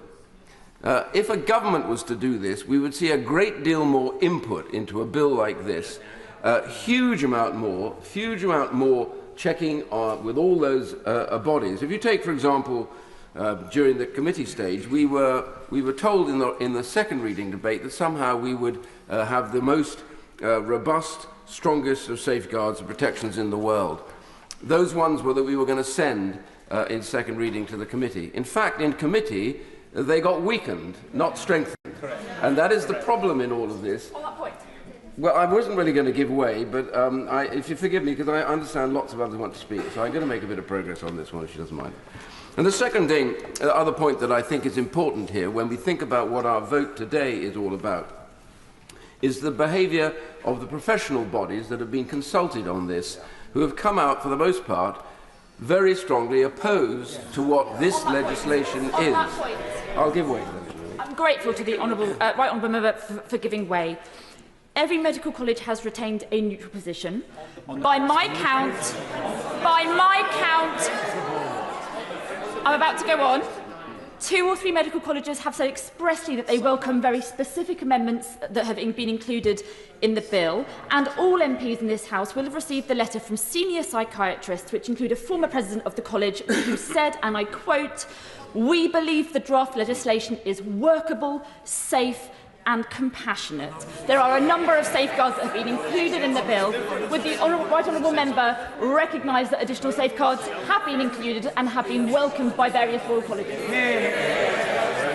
Well, I simply don't agree with her on the reading of what they've... I don't agree with the professional bodies are completely divided, and most have come out in opposition to the nature of this legislation. So it's all very well. I mean, I hope she gets to speak because, you know, I appreciate her right to say that, but it's not. I just don't agree with it. And the reality about this is the whole issue and debate about mental capacity. Mental capacity is not dealt properly with, as has been said earlier on, within the structure of this bill. The Honourable Lady said earlier on and talked about this, and I think she was absolutely right. Even the amendments themselves that were proposed weren't always accepted. And the reality for this is we are left now with some areas of this will be deeply troubling, and we simply cannot accept that the Lords must make these changes for us, for we have to make them first, and that is the key. And the one big area that I think is important on this, I absolutely fundamentally agree with my neighbour, the Health Secretary, in that we talk a lot about choice in dying. But the problem is that how is that choice informed if palliative care here in the UK is simply not good enough for us? I mean, so many people, again, the Mother of the House spoke about this, the most vulnerable, the people furthest away from institutions, the ones that understand least how to work the health service or to work their local authority, who rely quite mostly on us to try and break through that, they will be faced with this problem more than almost anybody else because they do look in fear on these institutions. And the reality for this is, and I helped set up a hospice, a children's hospice. I think it was the first in London. There have been many more now, but children's hospices, as we know, are really badly treated pretty much by government spending, no matter who's in power. They have less than anybody else. But the point I wanted to make was Haven House, which I helped set up and raise money for, they've given a very strong quote here, which is, I think, represents much of what most of those hospices have said, and I want to read this out. We would fully agree that a change of the law would have been have significant consequences for the delivery of palliative care services and would be challenging given the existing resource pressures that we face. The hospice sector is experiencing significant financial pressures, and the exceptional palliative care services that we all provide are not financially sustainable. The introduction of assisted dying would create new and demanding requirements for palliative care services and hospices in particular, and it's therefore vital, whether or not the current legislation is passed, that the government would take urgent action to resolve this matter. But that is, however, the case today. And we cannot just say, well, that's not our problem. Palliative care can be changed. The trouble is, we have been unable to make the changes to palliative care necessary because we take such party-pre positions on this, and we're unable to make this work. And I'm going to end, Mr. Deputy Speaker, on this. And that is the problem that we face. So, in conclusion, I'm simply going to say this. I will vote against this today, mostly because I believe this legislation is fundamentally unworkable and will lead to huge problems. We've seen what happens in other international areas, Canada, Oregon, and various others, where it slides and slides and slides again, as more and more amendments have to be made in due course because these things are not workable. I simply say to those who have any doubt tonight, this is the third reading. It is not the second reading. It is not a principled debate. That we had. Now we have to decide whether we should send this as an unworkable piece of legislation to another place which is unelected to make decisions for us because we are unable to come to a conclusion. We cannot let this go through. Rachel Hopkins. Thank you, Mr. Deputy Speaker, and I rise to speak in support of the Terminally Ill Adults End of Life Bill at its third reading. Because at the very heart of this bill are terminally ill adults. Those people who are dying, people who have less than 6 months to live, people who've tried to stay alive, to beat a terrible disease with expert medical treatment, but to no avail. So now they face the inevitable, that they will die. In fact, that's the only thing any of us know that we'll ever do, really. And I'm sure, like most of you, we all think and desire a peaceful, pain-free death where we slip off in our sleep at a ripe old age, having lived a good life. But the reality is that all of us and all our citizens those for whom we legislate for in this place could potentially face a painful and undignified death. And that's why in the 21st century, like a growing number of other countries, I believe we should change the law to permit choice at the end of life. Yeah. Or rather, choice towards the end of death. So that dying people can opt to have a death in the manner of their choosing, to have an element of control over those last days. And YouGov polling published yesterday again shows that the public, the citizens we serve, back it too. 75% of the public support assisted dying in principle, with 73% supporting the bill as it stands. And as a co-sponsor of the bill and member of the Bill Committee, I'm pleased it's had more scrutiny, challenge and debate than almost any other piece of legislation. Over 100 hours, in fact. I'm sorry for time.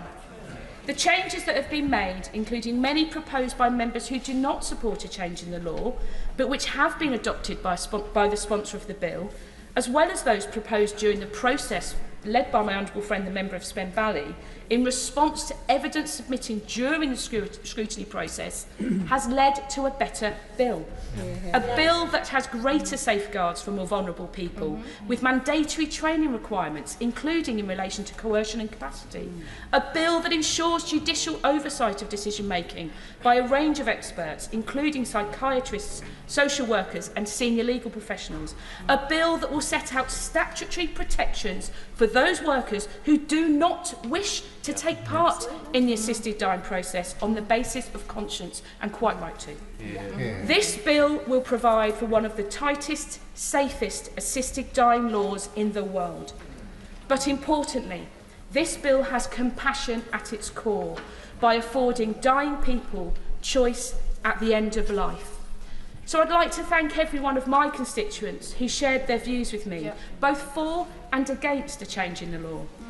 And I particularly thank all those who have disagreed with me, because good democracy, the right to respectfully disagree, is hugely important, and perhaps a debate for another time. May I also thank all those who've shared their personal stories of loved ones' deaths, some brutal and painful and traumatic, which are a stark reminder that the status quo is just unacceptable. As well as others who shared their experience of their loved ones who, in other jurisdictions, such as Australia, were able to have a peaceful death, surrounded by loved ones at a time of their choosing. So as I come to a close, Madam Deputy Speaker, while not everyone would want to choose an assisted death, I believe that everyone should have the opportunity to choose one if they so wish. It really is time that this House takes the important, compassionate and humane step to making this a reality by voting for the Terminally Ill Adults End of Life Bill. A 4-minute speech, thank you very much. Now I'll call the Father of the House, Sir Edward Lee. I've served for many years with the Honourable Lady for Hackney North, and dare I say it, we haven't agreed on everything over those years, but we have published a few articles on this topic, and those articles have always started with the fundamental principle of the NHS, and some of us, and maybe myself, have been rather critical over the years of the NHS, but at least when you go in there, into the NHS, you know that everybody is really trying their best to preserve life, and that's a very fundamental principle. And the reason why I think we're both opposing this, and it's been said several times, that we're not talking about just a principle here, we're talking about an actual bill. Now, I know some people will criticise me and say, oh, you would oppose this because of your religious views and all the rest of it. But actually, I take a quite, I hope, sensible and pragmatic approach about this. We've heard, and I've listened to all these debates, so many harrowing stories of people's last hours. And I think we should treat people on both sides of this argument with respect, understand their point of view, and we should respect the dignity of dying people. And I've always taken the view that we should open up this debate. And actually, I put down a 10-minute rule bill, which of course will be objected to at 2:30 this afternoon, saying we should have a full study led by the health department, by health professionals, to work out how we can help people in their final hours. I've been to many hospices, care homes, talked to many palliative care specialists who assure me that they have got the resources and the skills nowadays to make those final hours pain-free and bearable. But we've heard testimony from others and saying that's not possible. And if you could convince me that there were some extreme cases where people were dying in agony, totally lacking in dignity in their final hours, then I would listen to those arguments. But I don't think that's the bill that we've got before us today. So I do urge people when they vote, they're voting on a bill, and I think the bill is so riddled through with some difficulties and inconsistencies. I think it will be subject to human rights legislation. I think it's very difficult to argue that you can ask somebody to assist your death when you're within 6 months of death, although there's no universal testimony or acceptance of how you work out 6 months, because you might be dying of cancer in 6 months' time, but you won't be able to have assisted death if you're suffering from some appalling degenerative disease or quadriplegic or have no attitude of life. So I think there is actually an argument that if we pass this bill today, we will move in the direction of Canada. We will have a death on demand. So I just end on this point. Just before you vote for this bill, just pause for a moment and think to yourself, wouldn't it be better, as we did and we've heard about the many, many hours on the abortion bill, a universality of clinical acceptance of it. Before we vote for this bill, don't you think we should ask the Health Department to have a profound and knowledgeable study working with the Royal Colleges on whether it is possible to have decent palliative care, not just in our wonderful hospices, but in all our hospitals. There's no doubt that in recent years, particularly since Shipman, there has been a fear amongst many health professionals in the NHS about providing that degree of palliative care, that degree of morphine, Phenatol, or these hugely effective modern drugs. So just pause, think, we're not voting on a principle, we can come back to this on a later date, we can get consensus, and we can have a really good bill which will allow everybody to die in dignity. Andy Slaughter. Yeah, I'll speak briefly and cover just 3 points. I don't expect to persuade those committed to oppose the bill to change their minds. I hope I don't persuade those supporting it to change theirs. This is a time for putting our concluded thoughts on the record before seeking their Lordship's opinions. I start with where I finished my speech at second reading, with agency. Since that debate last November, I've continued to meet constituents on both sides of the argument and answered hundreds of letters and emails. I'm sure other members have done the same. I have met mainly with groups, including faith groups, opposing the bill because they have sought to change my mind. I have not changed my mind. I am still driven by the plight of those suffering unnecessarily at the end of life. I wholly respect the decision of those who would not want assisted dying for themselves. I cannot accept their right to deny that choice to those who would, for the most profound reasons, use the provisions of this bill to end their lives. The pain, the suffering, the indignity, the degradation of a slow, painful, tortured death is something none of us will wish on a friend or relative, on anyone. If that suffering at the end of life, in the narrow circumstances prescribed in this bill, can be avoided, who are we to deny that? I'm not going to give away now. The obvious qualification to what should be a clear and personal choice to leave life in a manner and a time of one's choosing is the risk of coercion, and that rightly has dominated much of the debate for the past 8 months. There are 2 points to be made here. Firstly, great effort has been expended and is reflected in amendments to the bill to make the safeguards as comprehensive and watertight as possible, learning from and going beyond the practice in other jurisdictions. Compliance with the provisions of the bill is a rigorous process, but also a practical one. It is designed to be transparent and to test the intent of the person seeking an assisted death. But secondly, I say to those who say this is still not enough, with what are they comparing it?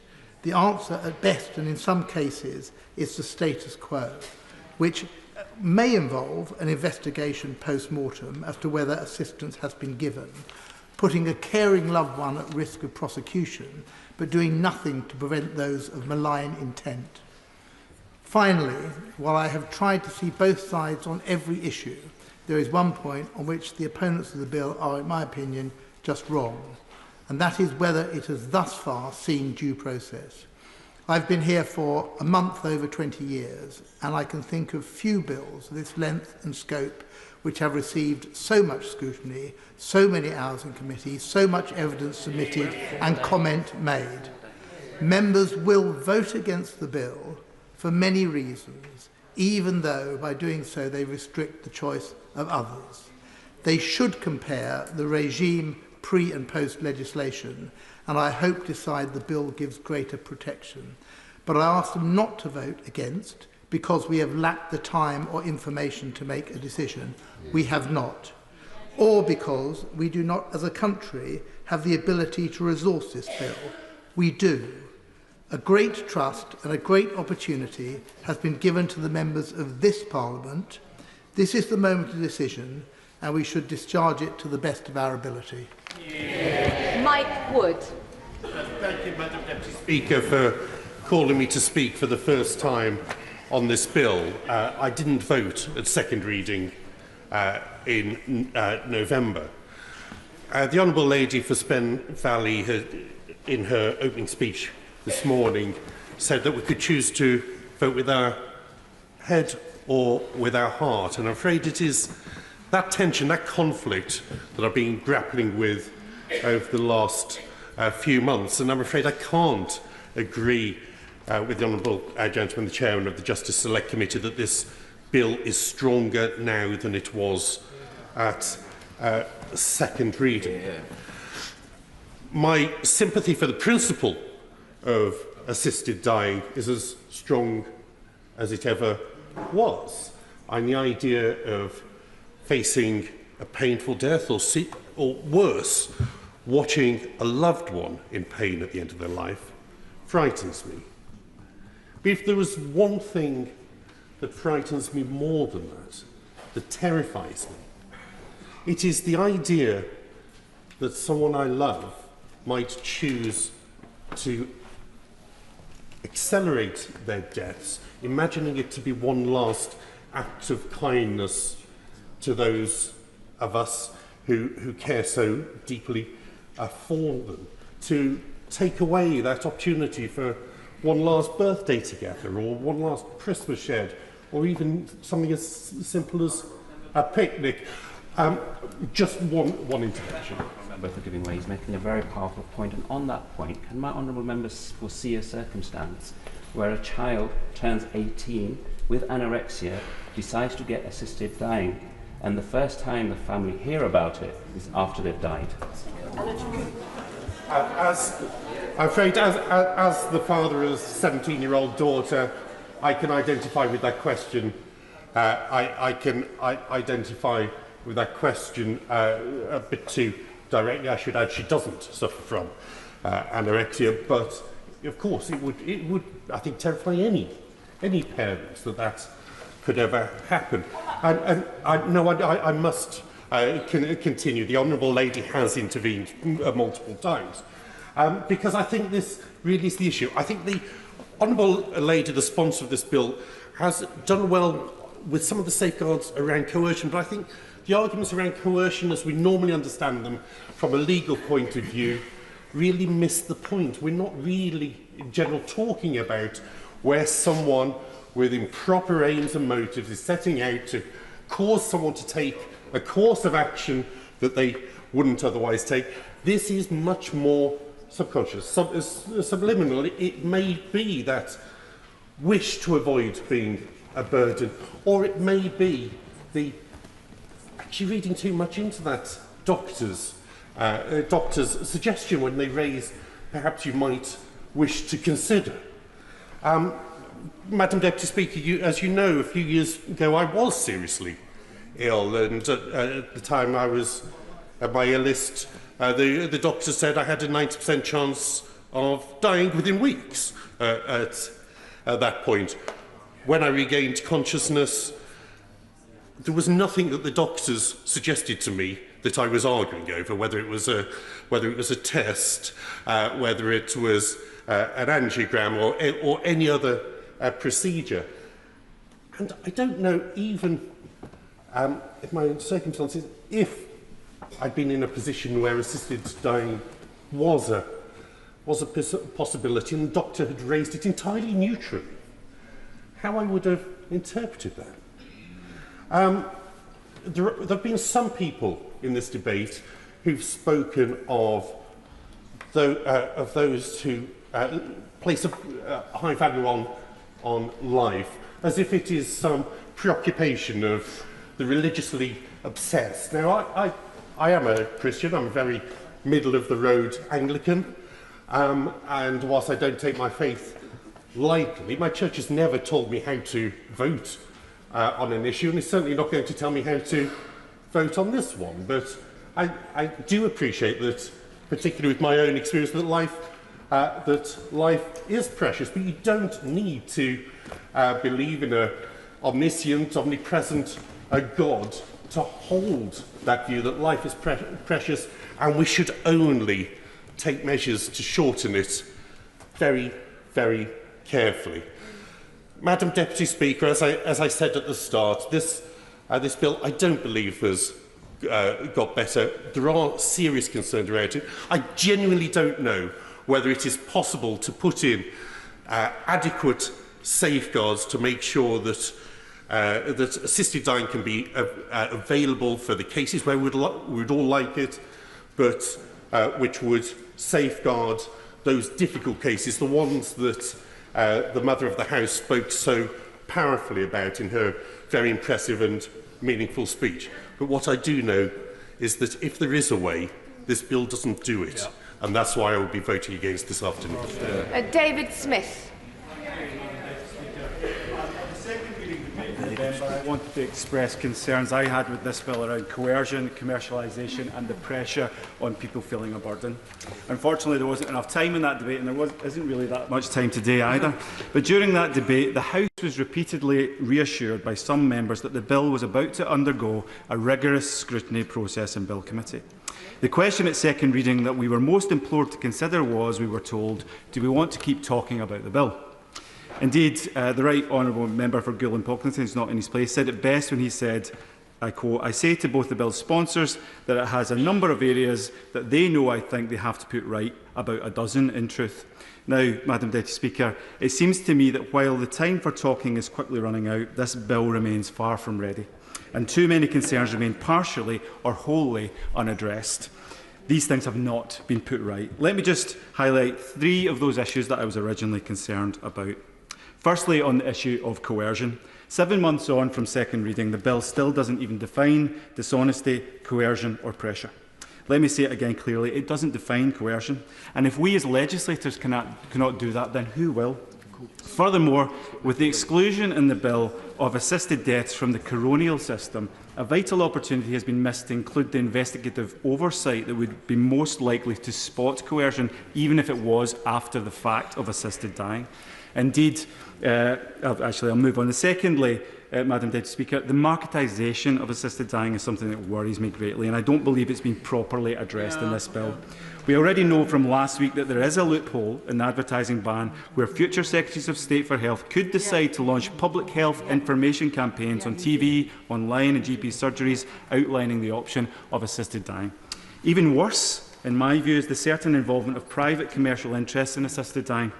When we combine the known costs to the state from the impact assessment and the unknown costs, the limited resources currently available within the NHS and the conscientious objection of large swathes of doctors, which is surely inevitable, we can foresee that assisted dying will be largely privatised.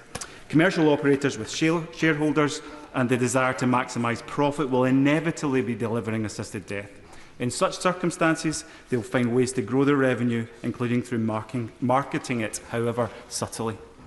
Thirdly, the issue of feeling a burden. In the second reading debate, my friend, the Honourable Member for Cowdenbeath and Kirkcaldy, raised the issue of Washington State, where 59% of those going through with an assisted death in a similar process to this one did so because, I quote, they feared being a burden to family, friends or caregivers. There's been no meaningful response to this argument, in my opinion, from those in favour to the bill. I ask colleagues in favour to consider this scenario if we pass the bill. An older relative knows that assisted death is now possible. They know that their family is struggling to get by in difficult economic circumstances. They have a health condition with a prognosis of 5 months to live, even though studies show that most of these prognoses are wrong about 50% of the time. What will stop our parents or grandparents from deciding to seek assisted dying purely in order to do the right thing by their loved ones? Or I'm nearly finished. Or for that matter, what will stop relatives anxious to receive their inheritance from subtly pushing the option of assisted death? To conclude, Madam Deputy Speaker, as legislators, the responsibility falls on us in this place to create outstanding legislation that provides clarity, certainty and benefit to our constituents and to the country at large. Yet all of my concerns from the start of this process still remain. Indeed, they have only grown. I just add this final point. We have repeatedly heard today that there is no alternative to this bill, that the status quo is an alternative. Well, we have agency in this place. The choice that we're making today is actually a big change to the status quo. So why can we not do other things? It is not simply a choice between this bill or nothing else. So therefore, I will be voting against it, and I encourage my colleagues to do the same. Kit Malthouse. Those of us who come here today to support this bill don't come, as some have accused us, to speak lightly of life and death. We come here to recognise that this House has a responsibility to draw lines where there are none. And for many of us who've campaigned for many years, as the Honourable Lady from Hackney, the Mother of the House, said, to give voice to dying people, not because they want to be rescued, because time and time again they're begging us for mercy. And it's worth reiterating that this bill is not about choosing death. It's about choosing how to face it when death is already at the door. It's about that final chapter of life, that short chapter of life, a chapter that so many of our constituents have told us time and time again that they write in pain, in fear, and in desperation. And we're here today to ask a simple question in essence, which is the law, in those final, often agonising moments, is the law to be a barrier? Are we to be a barrier? Or are we here to be a companion? To assist those people to fulfil their dying wishes? Now, Madam Deputy Speaker, I believe in autonomy, I believe in dignity, but more than that, I believe in compassion governed by care, not chaos. And that's what the current system lacks. Right now, friends, we live with the cruel illusion, as the Honourable Lady for Spen Valley said, the cruel illusion that doing nothing is neutral. And it is not. And those who have objected to this bill are conspicuous in not saying that they accept the status quo for however long this bill may take to reappear if it fails. And we know, and we've heard again and again stories of people forced to travel abroad, to die in lonely circumstances. We see loving spouses prosecuted for holding the hand of someone they've loved for 50 years. We see lonely suicides, Madam Deputy Speaker, in quiet suburban bedrooms. Lives ended not because of terminal illness, but because of a lack of legal options. This bill brings order where there is confusion, it brings safeguards where there is silence, and it replaces secrecy with structure and fear with honesty. And notwithstanding the claims that are being made today and elsewhere, it has been built in the right way. This House has, in all its forms of legislation, taken its duty seriously. The bill has gone through detailed scrutiny in committee. Concerns about coercion, training, eligibility and oversight have been met head-on and addressed through carefully considered amendments. The panel model that we have now is shaped because of those concerns to ensure the right expertise, legal oversight and continuous consent checks are in place from beginning to end. This is how Parliament should legislate. Carefully, collaboratively and with humility in the face of complexity. Now, to those who worry about coercion, I would say this. The greatest risk of coercion is under the status quo. Today, there are no checks, no panels, no oversight. We do not know who is choosing freely because there is no system to ask and no conduct to examine. To those, and we've heard the argument about a slippery slope, I would say this as well. This law is very tightly drawn. There is no constitutional pathway here for expansion by stealth. Any change would require this House, us, to decide again. It cannot drift, it cannot slide. It is anchored in law and in the authority of this place. And to those who talk about misdiagnosis, also this bill requires 2 independent doctors, clear clinical criteria and a final check at the point of delivery. And even then, the person must still be mentally competent and willing. At every step, the answer can be no. But at last, there will be the possibility of a choice. And for those who say, often movingly, what if the patient lives longer than expected? I would say then, good. They live, right? Because this law does not force a single death. It simply allows a dying person to decide when enough is enough. Madam Deputy Speaker, I'll finish with this. I've sat with dying friends. I've watched the slow unwinding of bodies that once held vigour, humour and pride, and I've seen families trying to honour the unspoken wishes of someone too far gone to speak. And I would finally say this. We do not honour life by prolonging suffering. We honour life by giving it meaning and power. And the one thing that dying people ask for in their agonising final moments is control over the disease that is destroying them. The status quo, my friends, is completely unacceptable. Whatever you think of this bill, it's indisputable that it is an improvement on what we have now, and I urge you to support it. Kevin McKenna. Thank you, Madam Deputy Speaker. And thank you to everyone who's contributed to this debate inside and outside the House. There has been a great deal of passion in this debate. Sometimes that passion flares up and it obscures the deep and profound levels of compassion that we all have in debating this really intense and personal subject. And how each of us faces death is deeply personal. The decisions surrounding it must honour every individual's dignity and their choice. Our goal must be to ensure all patients are protected, and while empowering people at the end of their life with greater autonomy and agency to make choices that are right for them. Having spent many, many years as an intensive care nurse in the NHS, I've witnessed the realities of end-of-life care countless times. I've seen patients find peace in their final days, but also patients who've been unconscious or unaware that their death was coming. And I've seen others endure pain and anxiety that no palliative intervention, none, will alleviate for them.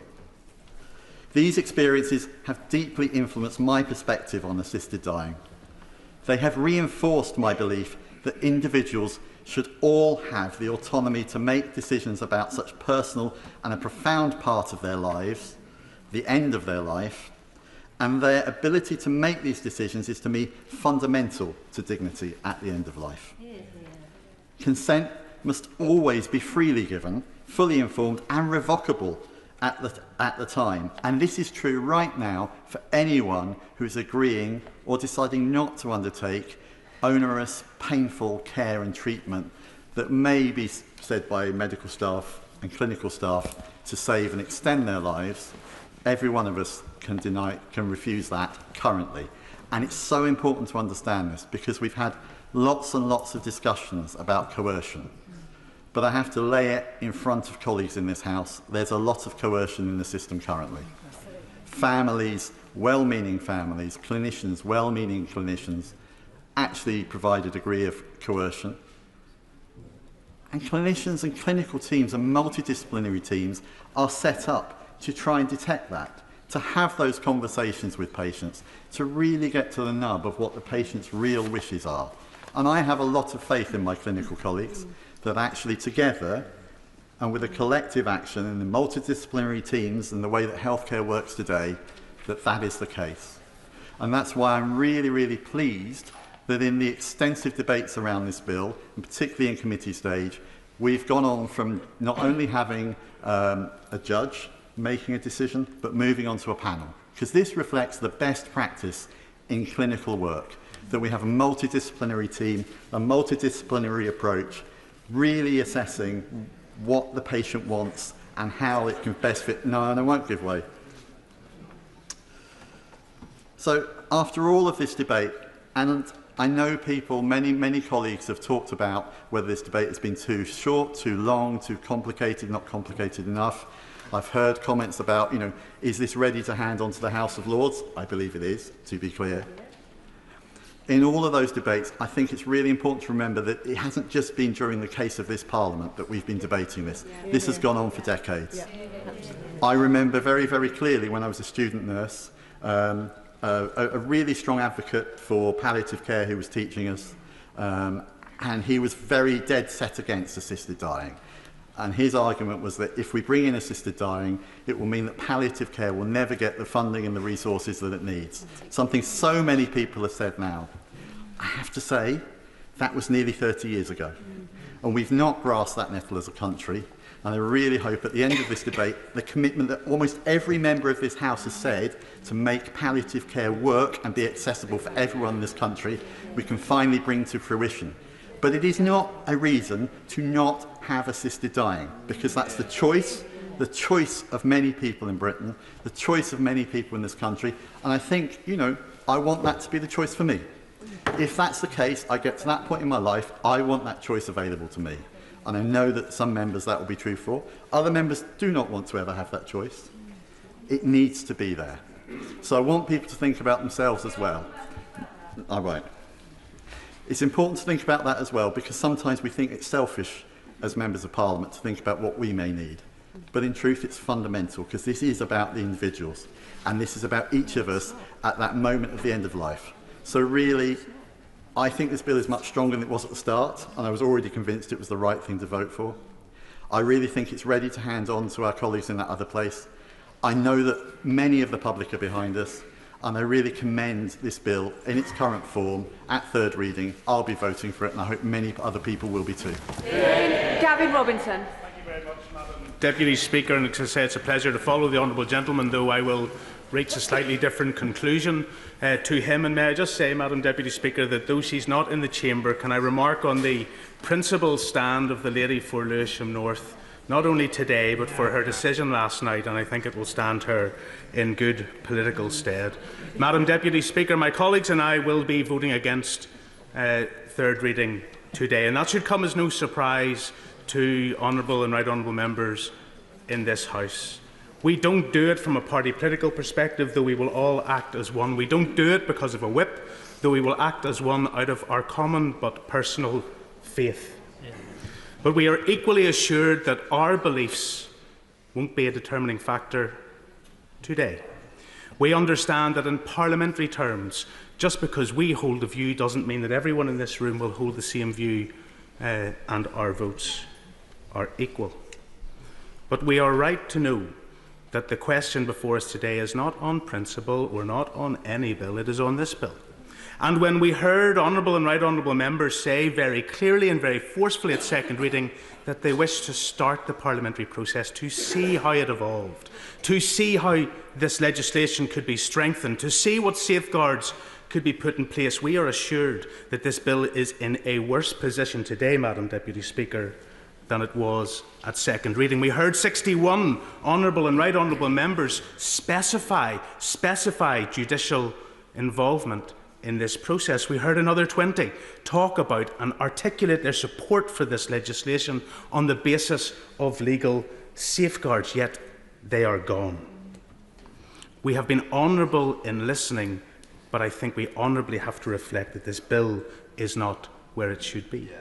That the assurances that were offered during second reading have been removed. That the balance that was promised on the bill committee was not there. That the protections that were offered and suggested have been stripped away.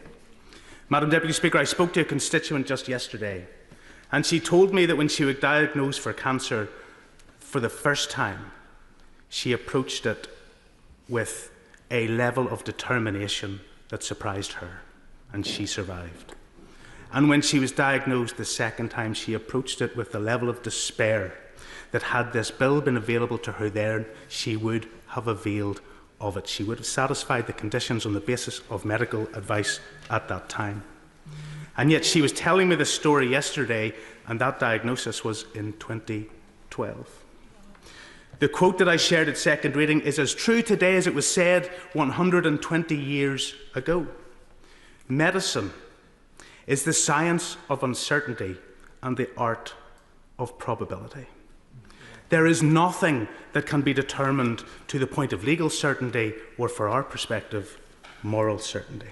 And so I want to say to colleagues across the House, not those who, like me, have a defined and determined position, a principled position from which you will not yield, but for those who are actively thinking about what to do today. I say to the parliamentarians, the parliamentary process has not served us well.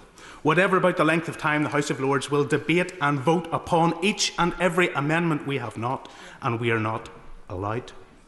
To the socialists in this chamber, you speak proudly of the values of the NHS, you speak proudly of the values of welfare, and you want to stand up for those principles, so think about what you do today. To the internationalists, it is not in your tradition to turn the other cheek or walk on the other side of the road. You do not turn your back on the weak and the vulnerable, on the oppressed and the burdened, so please do not do it today. This bill and your say on it will be final, but the final say that you have today will be final in a much more fundamental way for our constituents and for our loved ones throughout this United Kingdom. I ask you to approach this bill and your perspective on it on the basis of your principles alone. To the trade unionists, what do the trade unions say? Those royal colleges, college after college after college, expressing their concerns, expressing their fear, expressing their trepidation for how they will not stand over their members in pursuit of this bill. They have concerns, and we don't need to think in the abstract. In this chamber we voted for medicinal cannabis.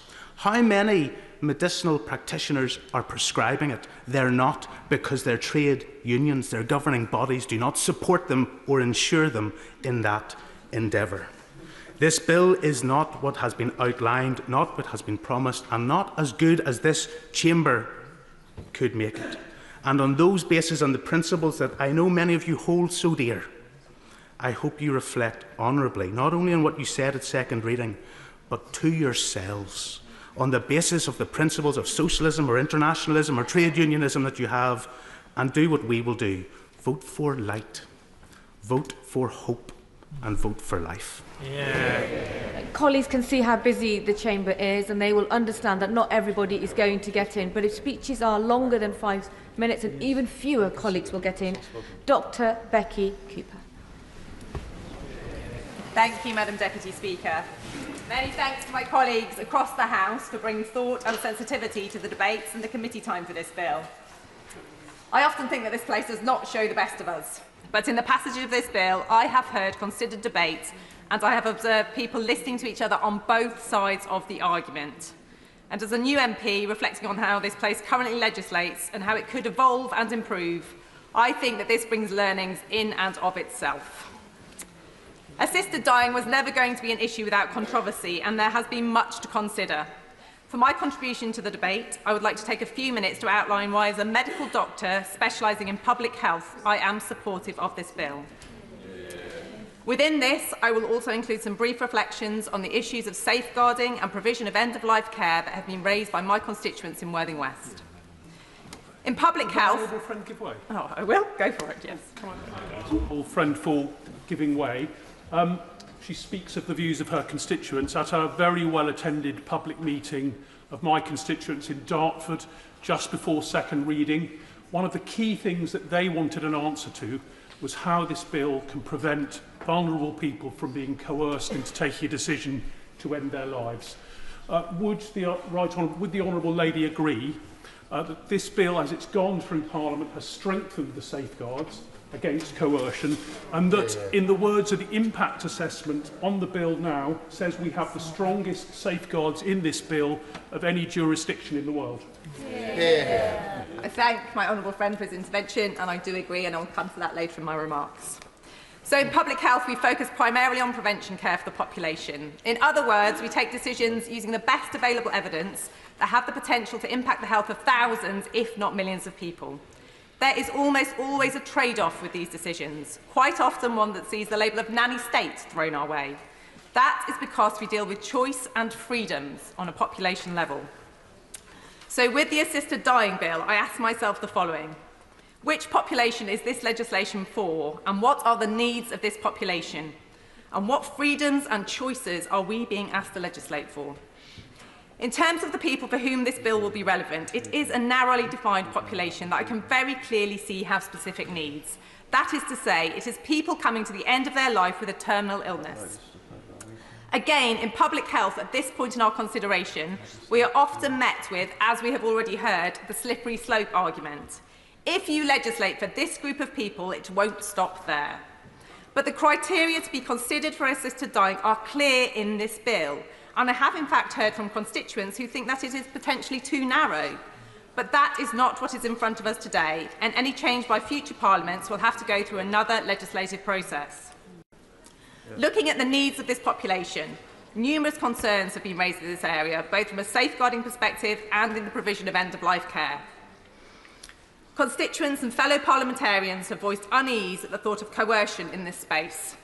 If a person meets the criteria for this bill but does not wish to access assisted dying, will they be coerced into doing so by a person or persons with a malign intent? In public health, we often refer to this balance as the precautionary principle. We are supportive of people having a particular choice, but need to be satisfied that in allowing this choice, the risk of harm is minimised. In the context of assisted dying, this translates into taking extra precaution to ensure legislation does not lead to unintended consequences and abuse, and there has been much debate on this. These are reasonable and valid concerns, and I think they have been met with reasonable responses in this bill. Safeguarding measures have been specified in terms of clinician awareness and support and training, referral mechanisms for any concerns, multidisciplinary board oversight, a specific disability advisory board, independent advocates and multiple discussions to assure all parties that the person comes to this decision of their own volition. The second area around the needs of this population, end-of-life care, is a profound professional commitment for the people who provide it. My heartfelt thanks go to the healthcare teams in my constituency who have reached out during this process to tell me extraordinary stories of compassion, joy and hope brought to people in their final days. They have also reinforced the fact that excellent end-of-life care should be a standard offering in our healthcare system and that this is not currently the case. As with public health, end-of-life care is often seen as the nice-to-have rather than the essential part of our health system that it actually is. Would my honourable friend give way? I thank my honourable friend, and I have the pleasure of sitting with her in the Health and Social Care Select Committee. I am well aware, as she is, that palliative care is not where it should be. And that's one of the reasons I'm voting against this bill today. Because we know, as she knows from a public health lens, that there are social determinants of health. But surely we can't be voting for measures today that will be leading to a social determinant of an early death. I thank my honourable friend for his intervention. But this bill is not about negating end-of-life care. If anything, it is shining a spotlight on it and saying that care, dignity and choice at the end of our lives is what should be afforded to us all. Which brings me to my final thoughts on legislating for choice. Our freedom from and freedom to. Currently, if you would like to choose assisted dying, this choice is only open to you if you have sufficient financial resources, which is an equity issue. If you are financially poor, terminally ill and nearing the end of life, you do not have the freedom to choose assisted dying. That does not mean, of course, that you will, but this legislation will allow an equitable choice for this defined group of people. So much of public health, Madam Deputy Speaker, is determined by legislation, and the underpinning premise is that you are creating a safe environment for a population within which individuals can make their informed choice. I think that this bill creates those conditions, and therefore, as a public health physician, I am satisfied that I can vote for it. Ultimately, a good death is something that we all want for ourselves and for those we love and care for. My vote is for this bill based on the arguments I've laid out today, but my broader vote and voice will always be for compassion, understanding and continuing constructive dialogue to ensure that we do our best to improve the lives of the people that we serve until their dying day. Tom Tugendhat. Thank you, Madam Deputy Speaker. Many points have been made already today, so I won't cover them all, but allow me briefly to associate myself with the words of the Right Honourable Member for Belfast East, whose powerful speech summarised for many of us the points that we've seen, and the words of the Honourable Member for Vauxhall and Camberwell Green, whose questions have got to the heart of this matter. Because this bill is about many different things, but actually fundamentally it is about two things. It is about power and it's about trust. It's about the power over life and death, not just over ourselves, because we already have the power to end our own lives. It's called suicide. It is not a crime. It hasn't been a crime in this country for decades. This is a different power. This is about the power of the state through its agents to exercise power over life and death. Yes, agreed. Yes, approved of in advance.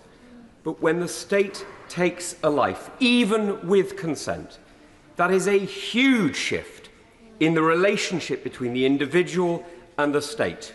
It is a transformation in the way in which power lies. And we should be fully conscious what it is that is being done. So that's why this debate needs, frankly, a little bit more honesty. Because we've heard the blandishments and the warm words of euphemism of assisted dying.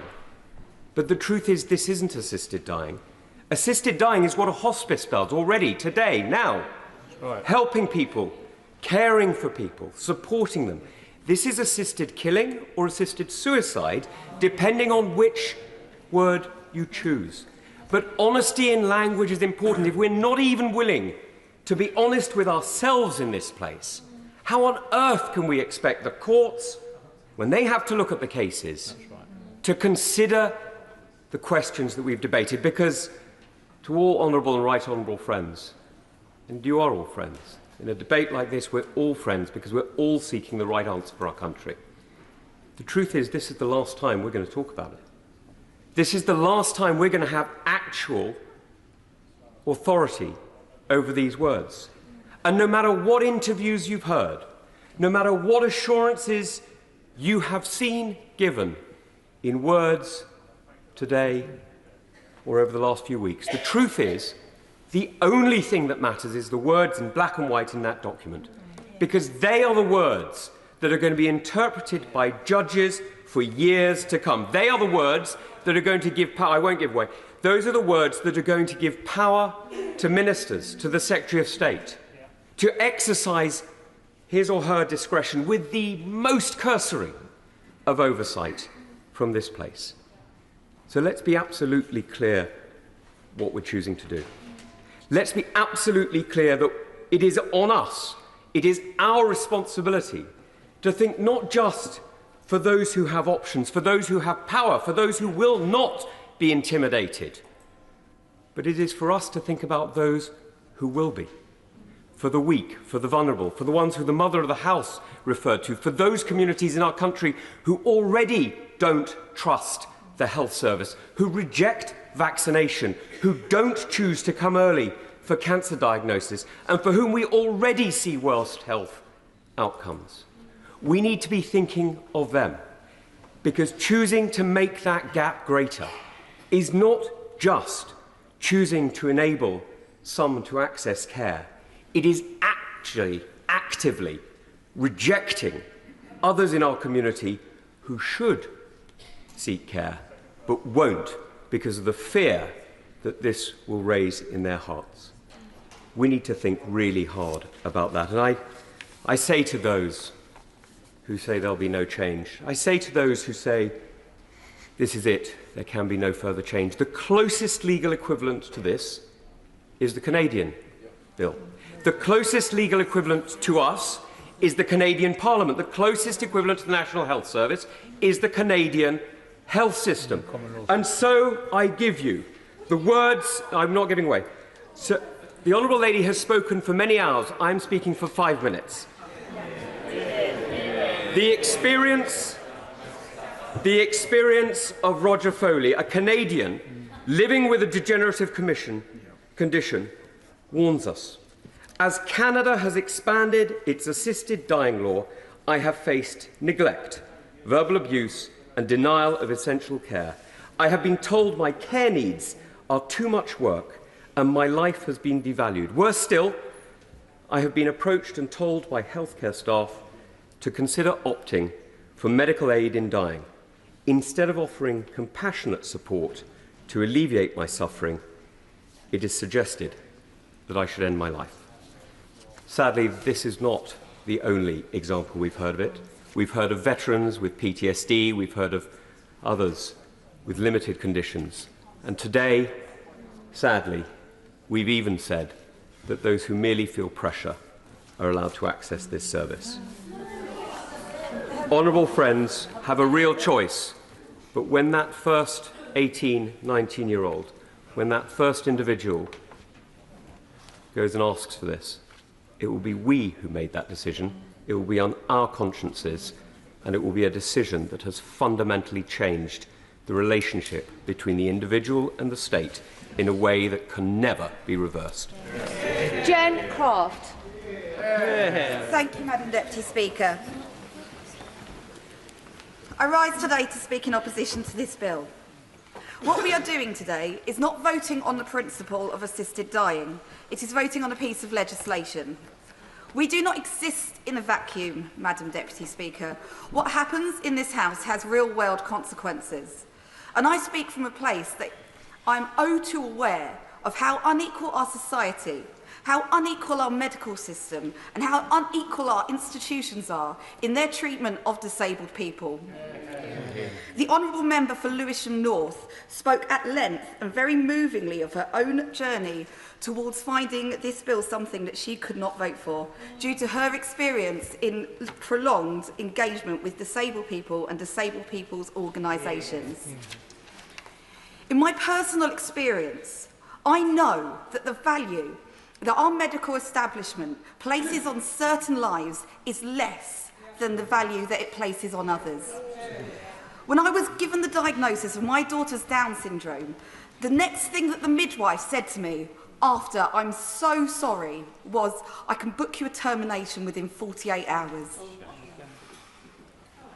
This is a choice that so many women make because they are ignorant of the value of disabled lives. And my daughter, I've had to fight for so many things for her because the establishment does not see her life as valuable. Madam Deputy Speaker, in this country, you can terminate a pregnancy up to 39 weeks and 6 days if they have a condition that is so horrific like Down syndrome or cleft palate or limb difference because of the value that we place on different lives. So, I do support the principle of assisted dying, yes, but I cannot support this bill because what we are doing, we cannot legislate against discrimination. We cannot legislate out inherent bias.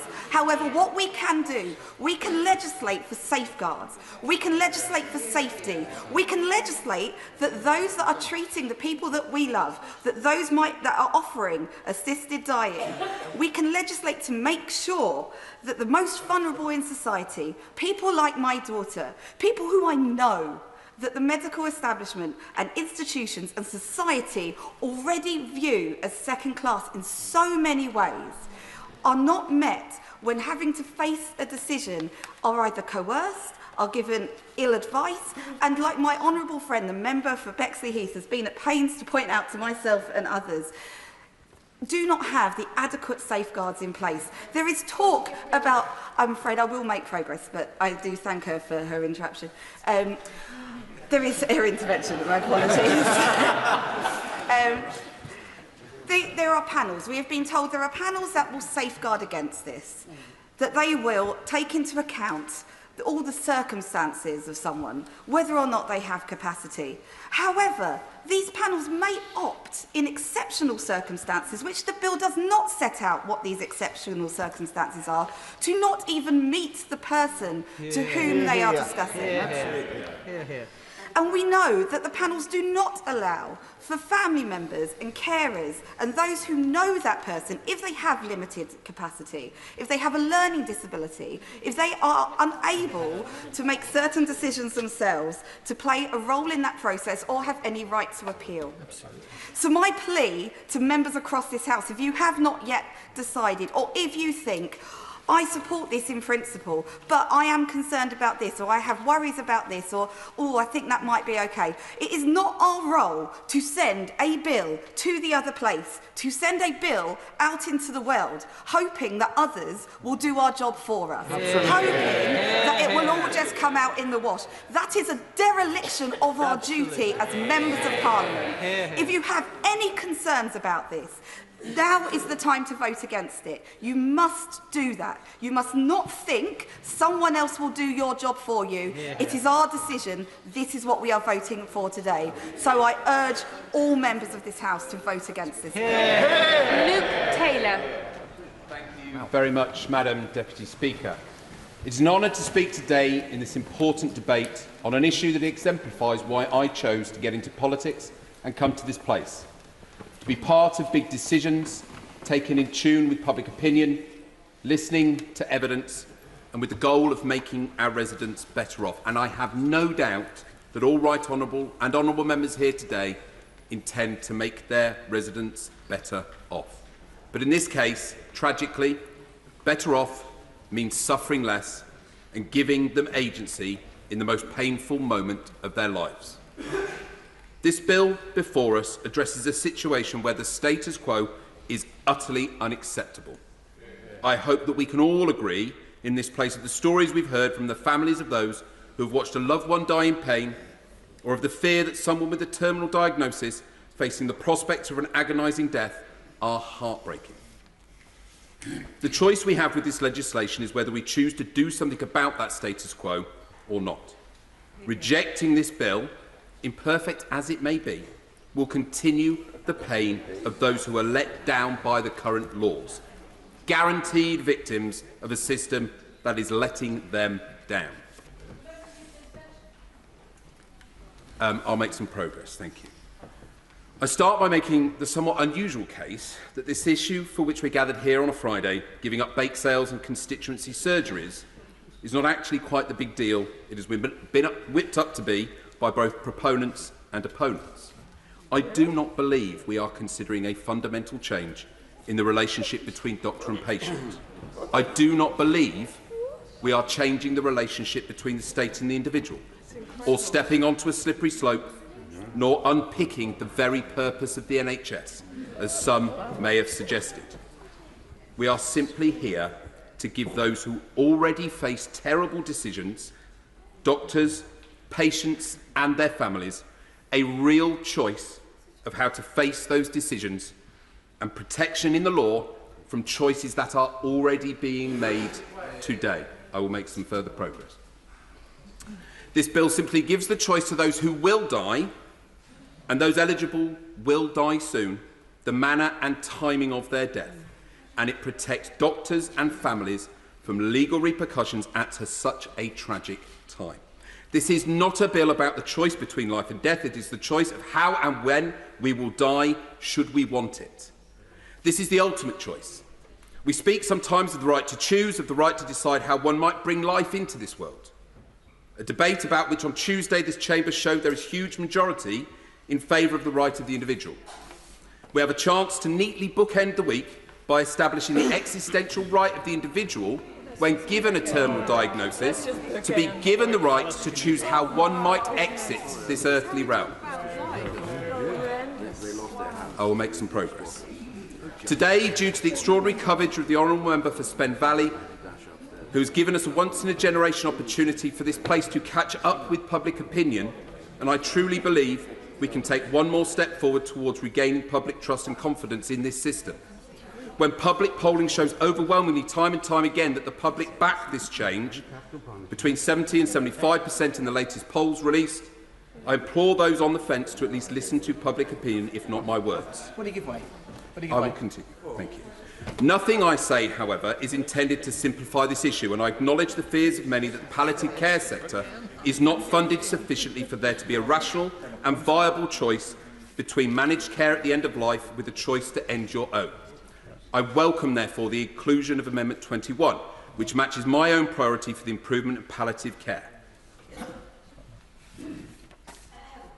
In conclusion, Madam Deputy Speaker, in the heart-wrenching words of Decca Aikenhead, who wrote in the Times newspaper last week, and which I found particularly moving, critics of the bill have begun to frame the debate as if leaving the law as it stands does not hurt anyone. It does. Opponents worry about speculative, hypothetical victims, but the status quo creates indisputable, real-life victims. I'm close to closing, sorry. The bill's opponents portray it as cruel, heartless and macabre. I wish they could have sat at her friend Charlotte's bedside and heard her groan, "Let me die," and seen what cruel, heartless and macabre actually looks like. Madam Deputy Speaker, this bill is the right thing to do. It has been scrutinised, amended and debated. This bill is ready. Please vote in favour of it today to give our residents a choice. If colleagues don't want me coughing at the end of their speech, it's best to keep them under 5 minutes. Maureen Burke. Thank you, Madam Deputy Speaker. This House has heard many personal stories over the course of this bill. Seeing a loved one die, a long, protracted death, is not an experience that I would wish upon anybody. But once it has happened to you, the memory never fades. There are many very important technical, legal and medical aspects of this bill that are essential to ensure that it operates in the safest way possible. But supporting the principle of personal agency over a dignified death comes from the heart and the personal experiences of each and every one of us. I am aware that the Scottish Parliament has its own legislation in progress on this very difficult issue, but I wish to share my own story with this House today to help in the decision that it must take. My brother David was 52 years old when he arrived at work one day, and the manager in the shop floor told him he looked pale. He had worked a tough physical job for 30 years and was a strong, full of life man. His manager was so concerned at David's parlour that he took him straight to the hospital. After 2 weeks in hospital, he was given the devastating diagnosis of an advanced stage of pancreatic cancer. Over the next 18 months, David tried everything he could to stay alive. However, after an unsuccessful operation to try and remove the cancer and taking part in trials for new drugs, he slowly began to lose mobility. The last few months of his life were lived at home in a hospital bed, and the strength and resilience of his wife Jackie to take care of him day in, day out remains an inspiration to me. As David's health declined, his painkillers increased further and further. His painkillers became so strong that he could no longer speak, and we did not know if he could hear us. His body became skeletal and his speech gradually disappeared. And one of the last times when he still was able to speak, he called out to me from his bed and told me if there was a pill that he could take to end his life, he would very much like to take that. He would suffer in silent pain for a further 3 weeks. He could never have known that I would ever have the opportunity to stand in this place and ask colleagues to make sure that others don't go through what he went through. I've done right by my brother by speaking here today. Yeah. What David needed was a humane, safe and trusted process available to him at home. That would give him agency over his last weeks and months. That is what this bill offers.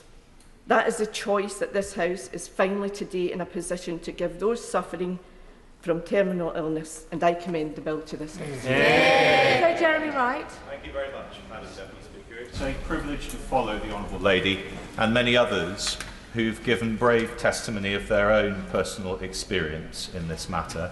And I want to join the tributes to the Honourable Lady for Spen Valley, who I think has conducted herself with decency, dignity and compassion throughout this process. But I have heard her and others say that the decision we have to make today is whether or not we are in favour of the status quo, and I respectfully disagree. Our job as legislators is to consider rigorously the proposed legislation before us, and those who propose it bear the burden of persuading us that this is the right change to make, and not a change that may bring problems as big or bigger than those we are trying to solve. Madam Deputy Speaker, I've spent nearly 30 years in this place that makes our laws and practising in the courts that administer them.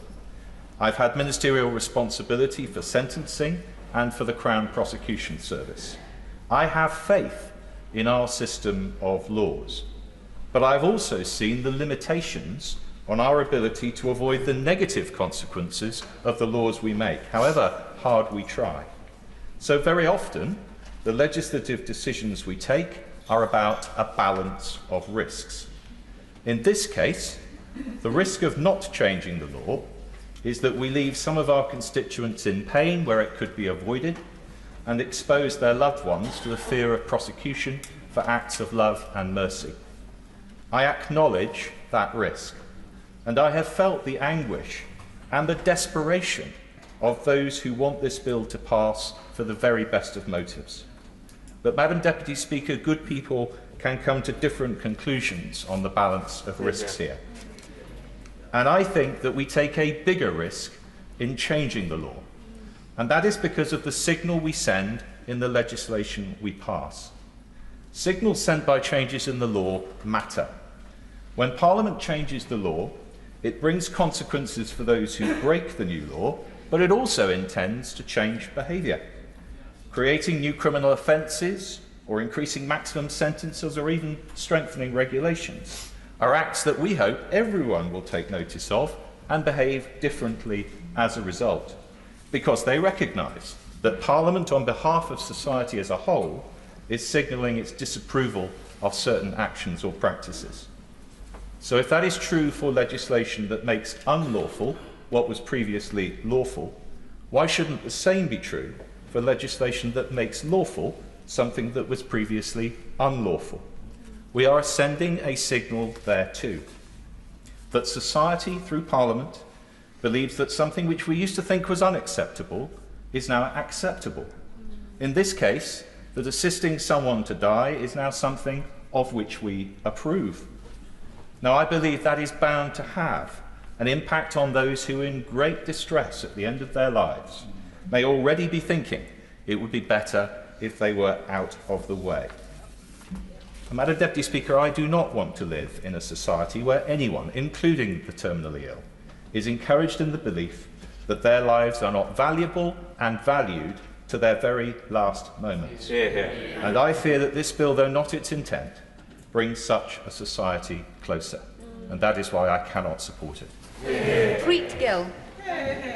Deputy Speaker, and as we consider whether to put this bill into law, we must reflect on our solemn duty as legislators to protect the well-being of our communities and safeguard them from harm. And there has been much debate about giving people choice, what happens in other jurisdictions, and matters of faith and principle. And I've heard from nearly 1,000 constituents, the vast majority of whom oppose the bill for a range of reasons.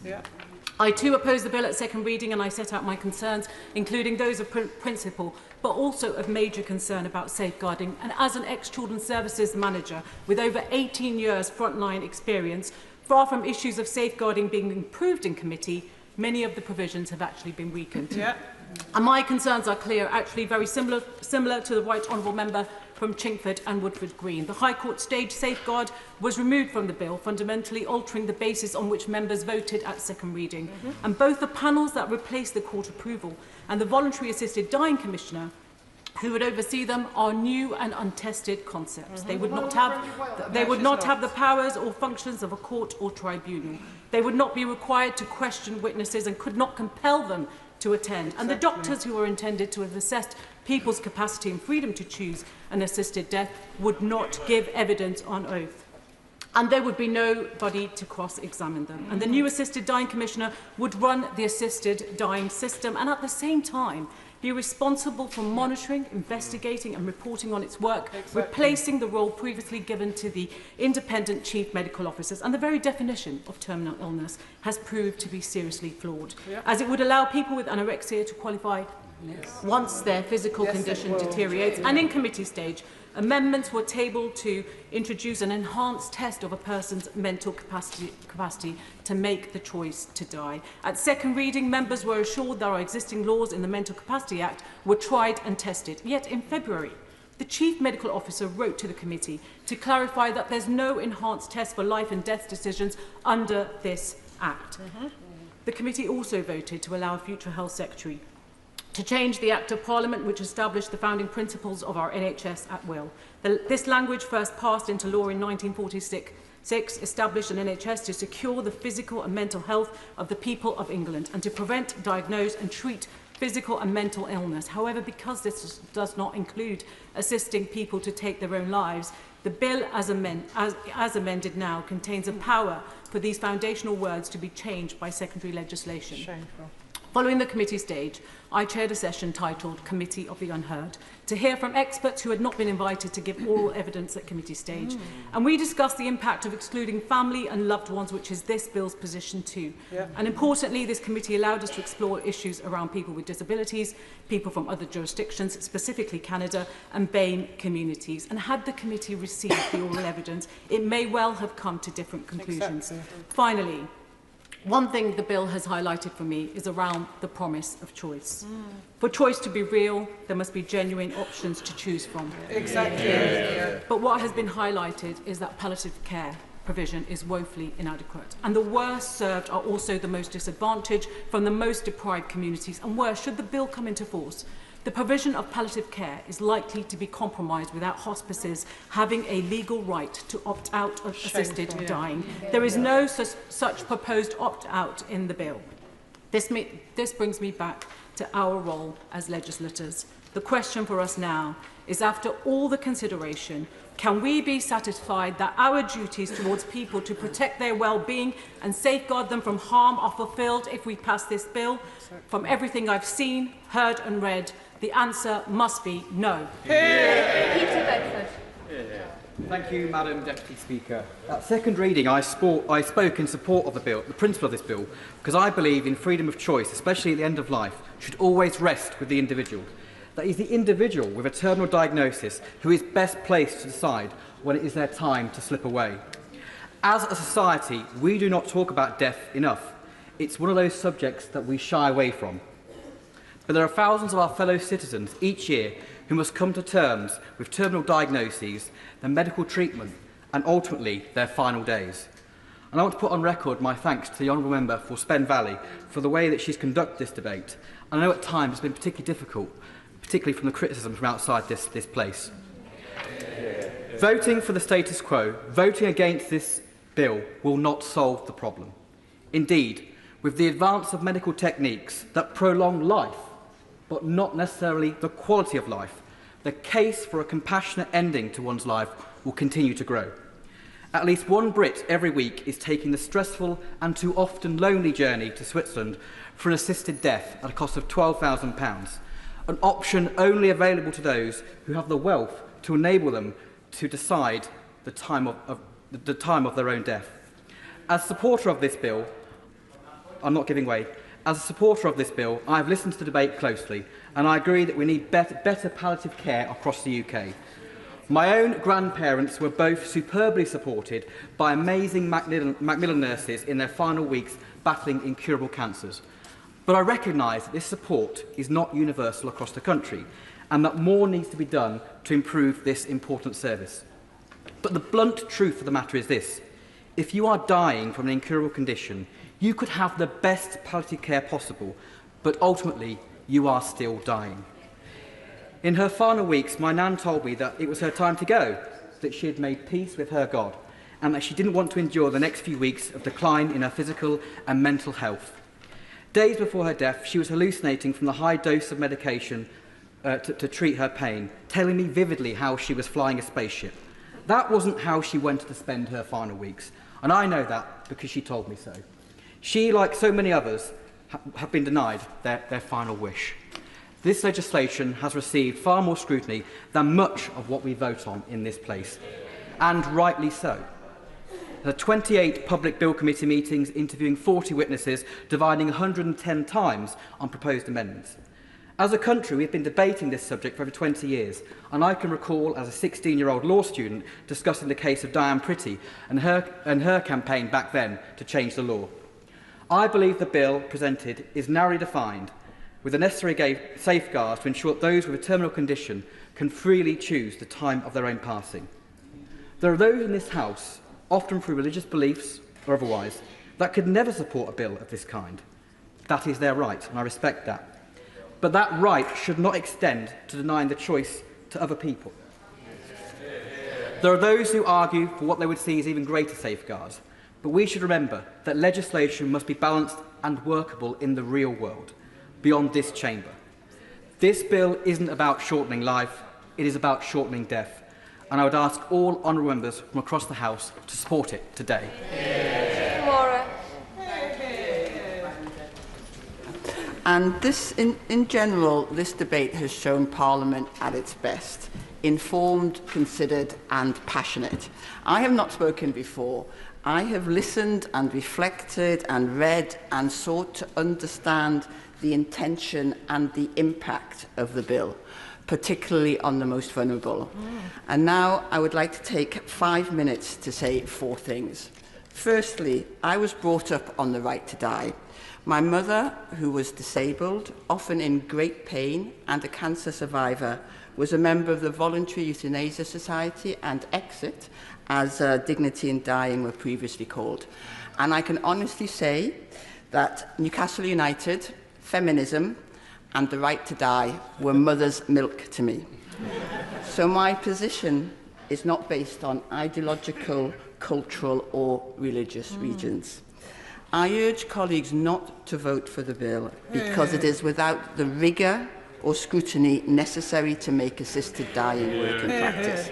I have a great deal of respect for the members for Spen Valley and for Aberfan Meisteg. They have said that the bill has received more scrutiny than most government bills. But this is not your average bill. Exactly. It fundamentally changes the relationship between state and citizen. Yep. It allows the state to take the life of a citizen. On request, yes, but that is still a huge change.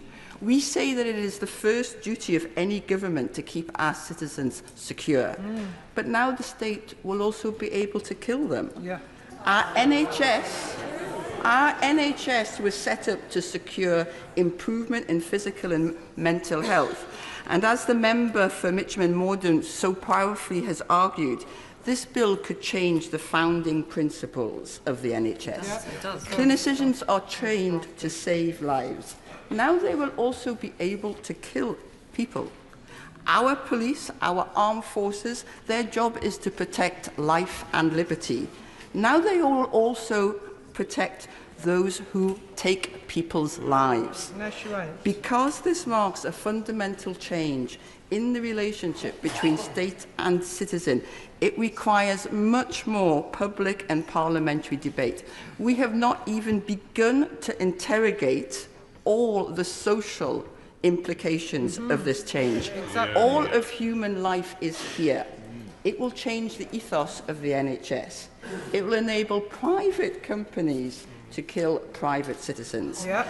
There will be an information campaign so that everyone will be aware that the state is able to kill them. No, I will not take any intervention, thank you. Keep going, And particularly, and this is my third point, I fear the impact on the most vulnerable and disadvantaged, those without the social capital of so many arguing for the bill. Exactly. There seems to be an assumption that those who have been most unequal in life will suddenly be rendered equal in death. Exactly. But the least valued by society are often those who value themselves the least. Yep. And we know that the last year of life is so often the most expensive for the NHS, the most distressing for friends and family. Why not save everyone the trouble of being a burden? This bill likes the safeguards which we must have to deal with the reality that there are powerful economic and personal incentives for both the state and family members to encourage the vulnerable into taking their own lives, and specifically consider the impact on ethnic communities. We know the prism of racist assumptions through which healthcare has too often been administered, the huge inequalities in maternal health and mental health, to name just two examples. Yeah. There is nothing in this bill to protect the vulnerable and those whose experience of life and death has already been biased. It is not, finally, voting against this bill is not to accept the status quo. It is not our job now to propose a better bill. That was report and committee stage. It is our job to judge the bill as it is, and that is why I say to you, please do not vote for this bill. Nigel Huddleston. Thank you, Madam Deputy Speaker. It's always an honour to follow the Honourable Lady. Like many honourable and right honourable members in this House, I've genuinely agonised over which way to vote on this issue, because I have changed my mind over the years, largely influenced by constituents coming into surgeries or informing me about their own deeply personal experiences, ranging from horrific stories of seeing loved ones in their final days. But I also recall a lady whose mother did go to Dignitas. It's a decision, she said, that at the time she thought was absolutely right. And yet, since then, she has regretted helping her mother every single day of her life and believes that she helped contribute towards her death. And therefore, these are very complex and deeply personal issues. I respect also the over 1,000 constituents who've contacted me about this issue over the last few weeks. I'd also like to acknowledge the contributions of two people who I greatly admire, Dame Esther Anson and Tanny Gray-Thompson. I got to know Dame Esther Anson in unusual circumstances when we stood against each other in Luton South in the 2010 general election. Tanny Gray-Thompson didn't end well for either of us, but Tanny Gray-Thompson, of course, I got to know very well as Sports Minister. They are on different sides of this debate, but I appreciate their contribution. It does show as well that people can use productively their profile and personality in order to contribute to debates, and I appreciate their contributions, though I'm afraid, Esther Anson, I do love you, but I respectfully disagree with you on this issue. Now, I know every MP wants to do the right thing today on this issue. No one side has a monopoly on compassion, and all of us want to make the right decision. And this is not an easy choice. Now, every now and again in this place, we have the awesome responsibility of making decisions that we know could ease suffering or could cost or save lives. And this is one such decision, this is one such vote. And for myself, if I am making such a choice, making a decision that will inevitably lead to the shortening of life, I want to be absolutely confident that I am doing so for the right reasons and that the risks and unintended consequences are minimised. And I'm afraid, Madam Deputy Speaker, this bill does not meet that high confidence bar. At some point in the future, I won't, out of respect for everybody else who wishes to speak, Madam Deputy Speaker, at some point in the future, a bill with different words, stronger safeguards, perhaps brought through a different parliamentary route, and with more robust impact assessment, might pass this confidence test. This bill does not. But it may well pass, and I have joined others in arguing for and voting for enhancements to safeguards, particularly for the disabled, those with eating disorders, mental health problems, those who may feel that they are a burden, and of course the vulnerable who are exposed to the risk of coercion. And I believe that some improvements have been made to this bill, but not enough. So I continue to have significant concerns about the potential for assisted dying to be abused and to be extended way beyond the original intended scope. And finally, Madam Deputy Speaker, I must mention one area of disappointment in what has otherwise been an extremely respectful debate about the tone of some of the discussions and the somewhat dismissive attitude that has been expressed towards those with religious beliefs.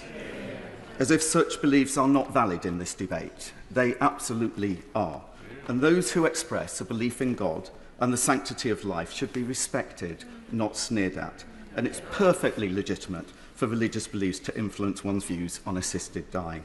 Otherwise, Madam Deputy Speaker, this has been a debate and discussion that's been largely respectful and has indeed shown this House at its best. Again, I would like to thank all my constituents who've contacted me, and while I know some will disagree with the decision and the vote I will go through today, I hope they recognise that I have tried to exercise my judgment carefully and in good faith, as indeed has every colleague in this House. Yeah. David Burton-Sampson. Thank you, Madam Deputy Speaker. This is my first time speaking to this bill, so I want to start by thanking my honourable friend for Spen Valley for having the courage to bring this significantly important bill forward. And I thank all honourable and right honourable members who have been part of this debate and who have worked on this bill so far for their thoughtful contributions. Until this week, I've remained open-minded and undecided on this bill.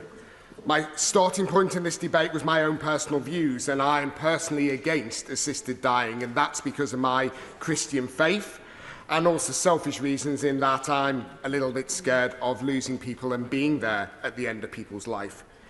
But with us all, I've received a significant amount of communication on this matter, so I also decided to launch my own local survey, which I asked my constituents if they're for, against or undecided on the stance on this bill.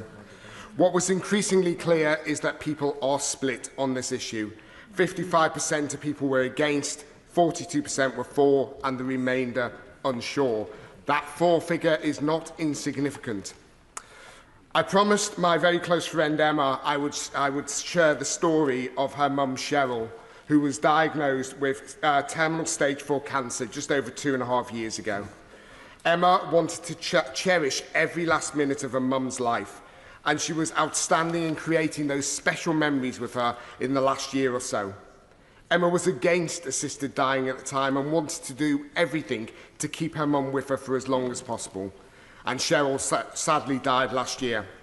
Emma told me, I think if something like this was legal, it would stop people having to go through what Mum went through on those last few weeks of her life. She could have had a dignified, pain-free death. Instead, all her dignity was stripped from her, and she was in so much pain, despite the strong pain meds. I'll never be able to forget the screams. I hope this does get passed to give people like Mum the choice and to be in control. And I'm sure, like everyone, I've received similar comments from constituents watching relatives fade away in pain, in agony.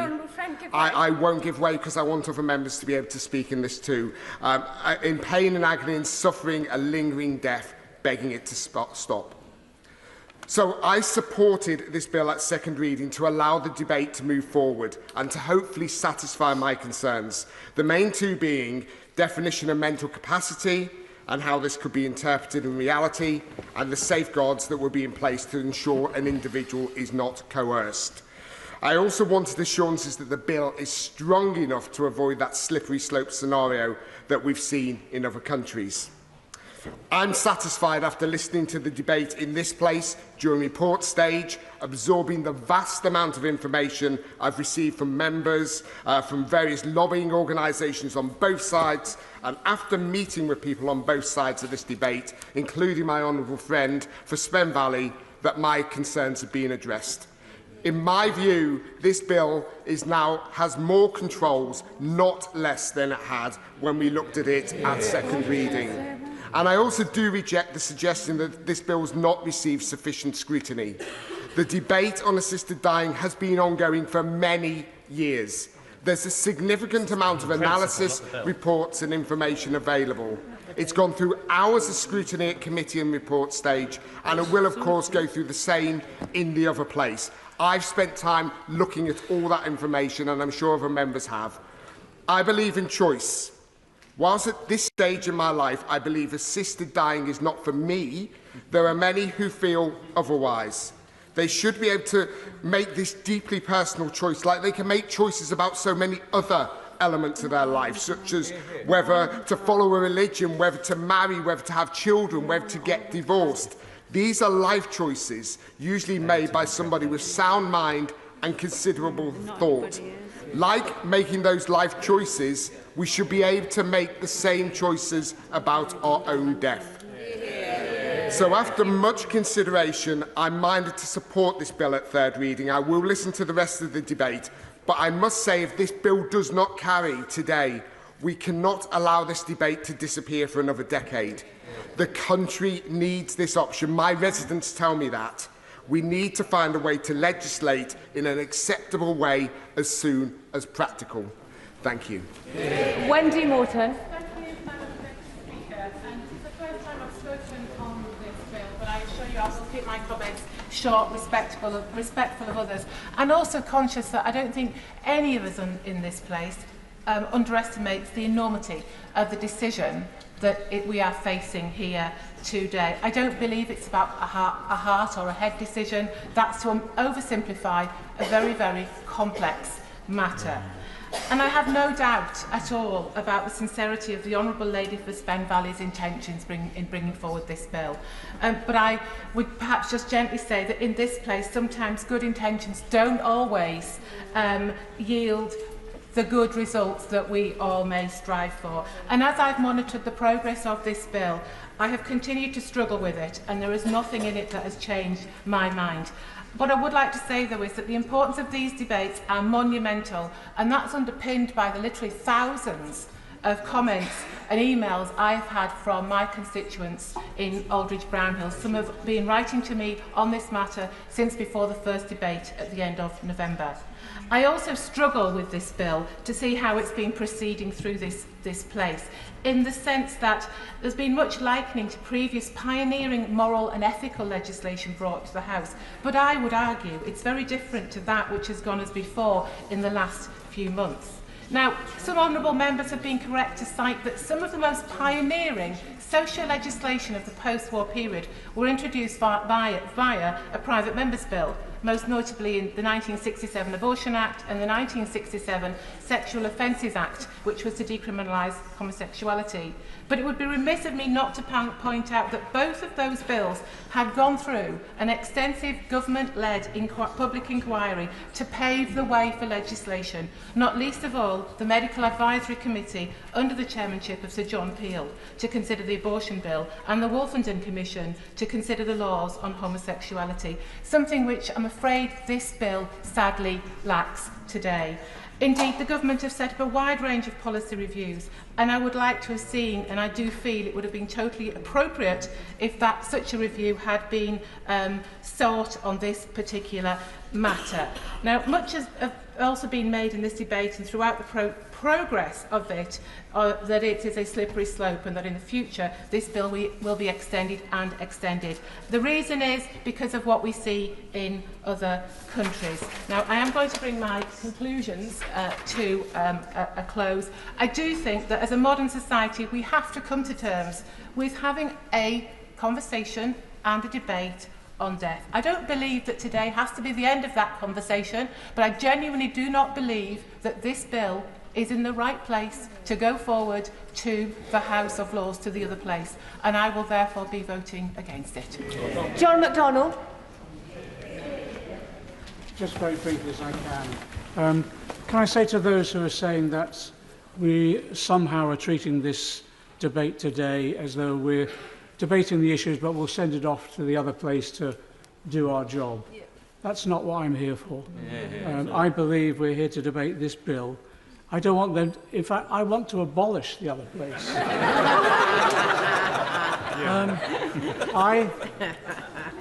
I 10 years ago, when this was debated before, I can hear my speech always repeated by so many members that I agree in principle, but we haven't got the safeguards available and all the rest. That was my position 10 years ago.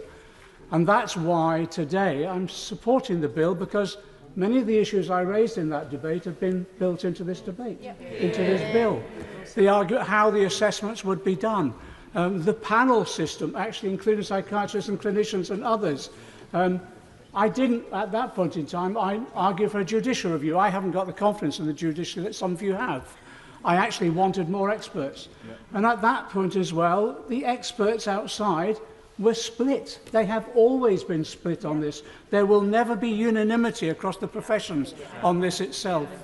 The one area, though, where I've taken careful attention is the point that was made by my honourable friend from Lewisham North. And Can I just say to her, I'm so proud that she actually resigned over the issue of the benefit cuts. And I know how difficult that was for her.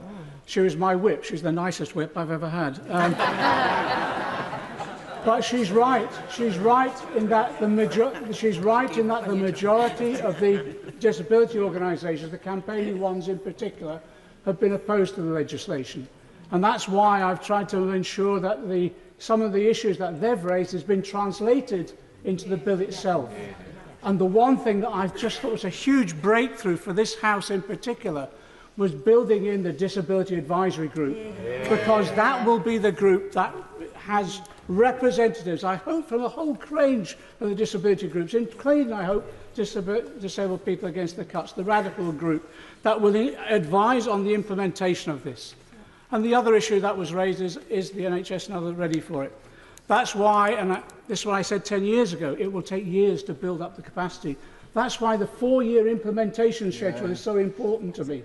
And I also say this, it is not a choice between palliative care and assisted dying. We want the opportunity to have the palliative care.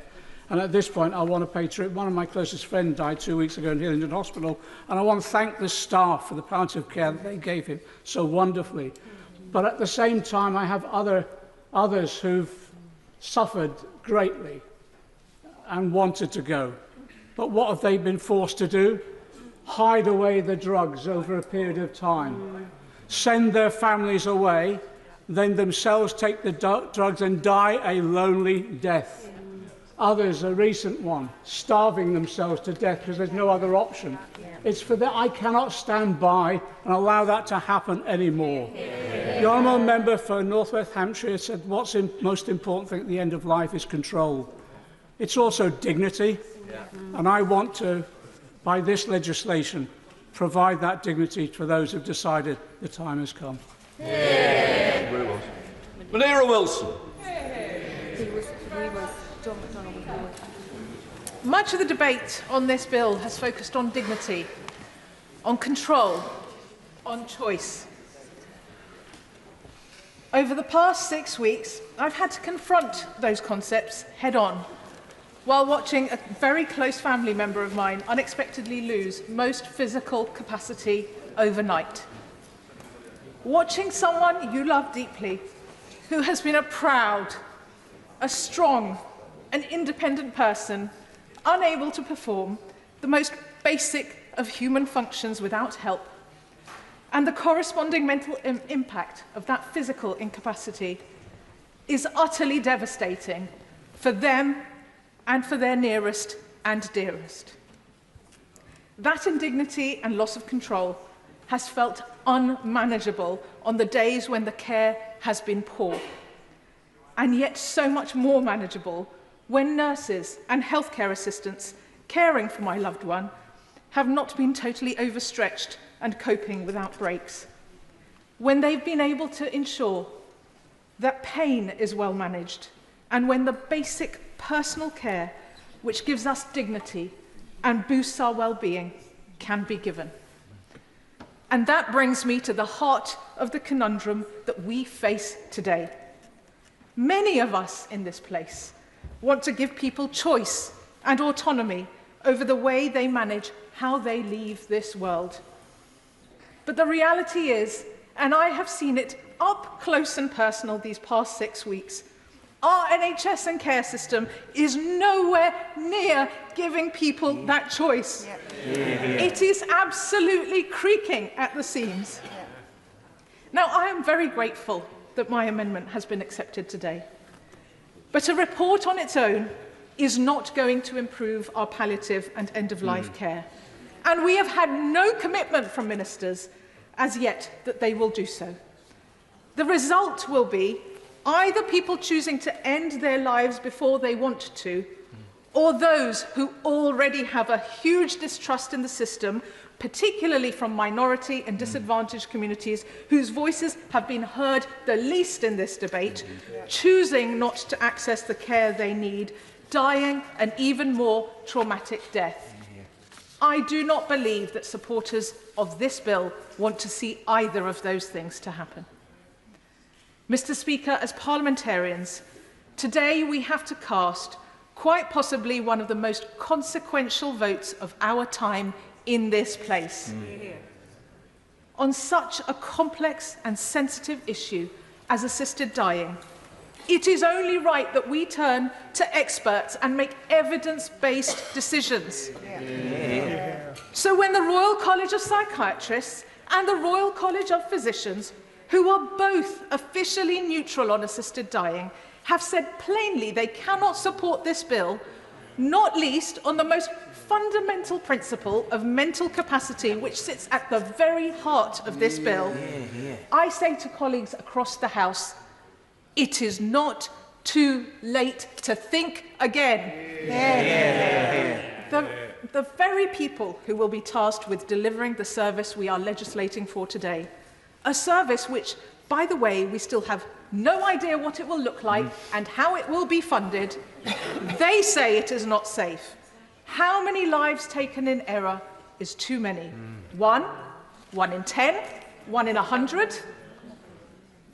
The House, this House, clearly supports the principle of an assisted death, as does the public, but not at any cost. This bill is not fit for purpose, and the experts have told us the safeguards in it will not adequately protect those who most need, indeed expect us as legislators to protect them. I implore colleagues today to vote it down, and I say to ministers on the front bench, it is your responsibility to go back and do better. Justice Sutton. Start this process opposed to the idea of assisted dying, but having worked in the field of domestic abuse, I found myself increasingly concerned about how this bill would impact on those who are most vulnerable to coercion and abuse. And as a Labour MP, I reflected on why I joined the Labour Party. Our commitment to protecting the vulnerable, fighting for equality, suspicious of individualism and narrow notions of choice which turn a blind eye to the impact of that choice on others. If I could legislate to create a bill just for me, I would be tempted.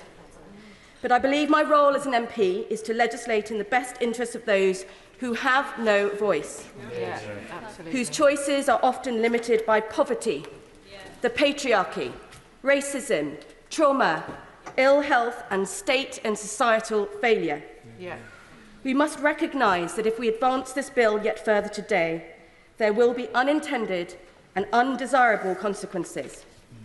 And it is this bill in front of us that we are voting on today, not the principle, not a distant promise that the other place might fix the holes, but what we know is in and not in this legislation.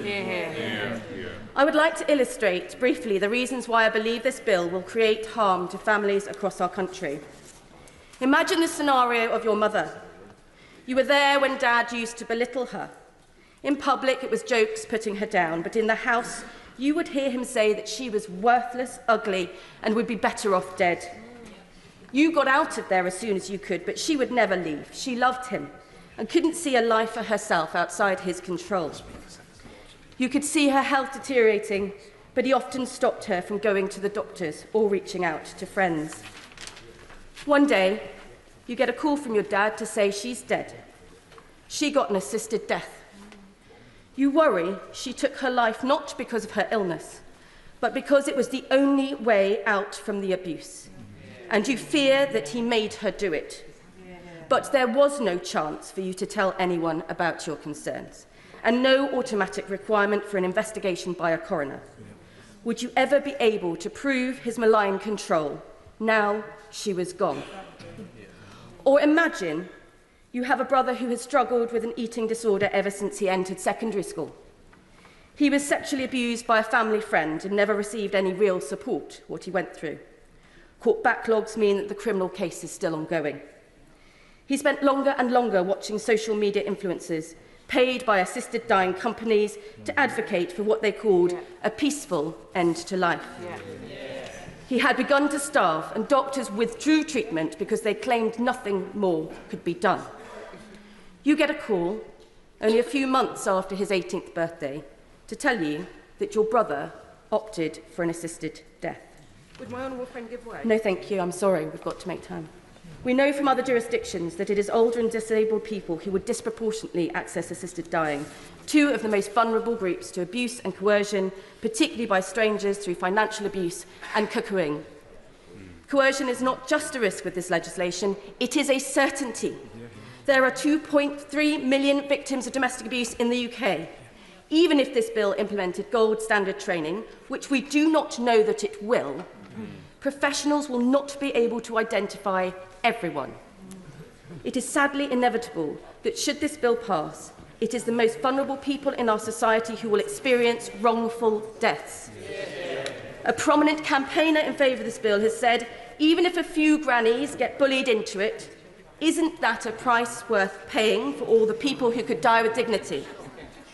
Please, we must not settle for this.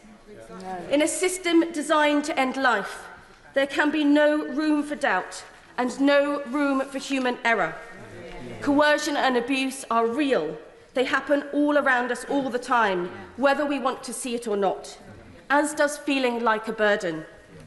Self-perceived burden is a common phenomenon associated with having a terminal illness, which often leads to a desire to die. This bill allows that feeling of being a burden to those closest to you and society more broadly, to be acted on rather than treated. Research has found that doctors wrongly predict how long terminally ill people have to live in over half of cases.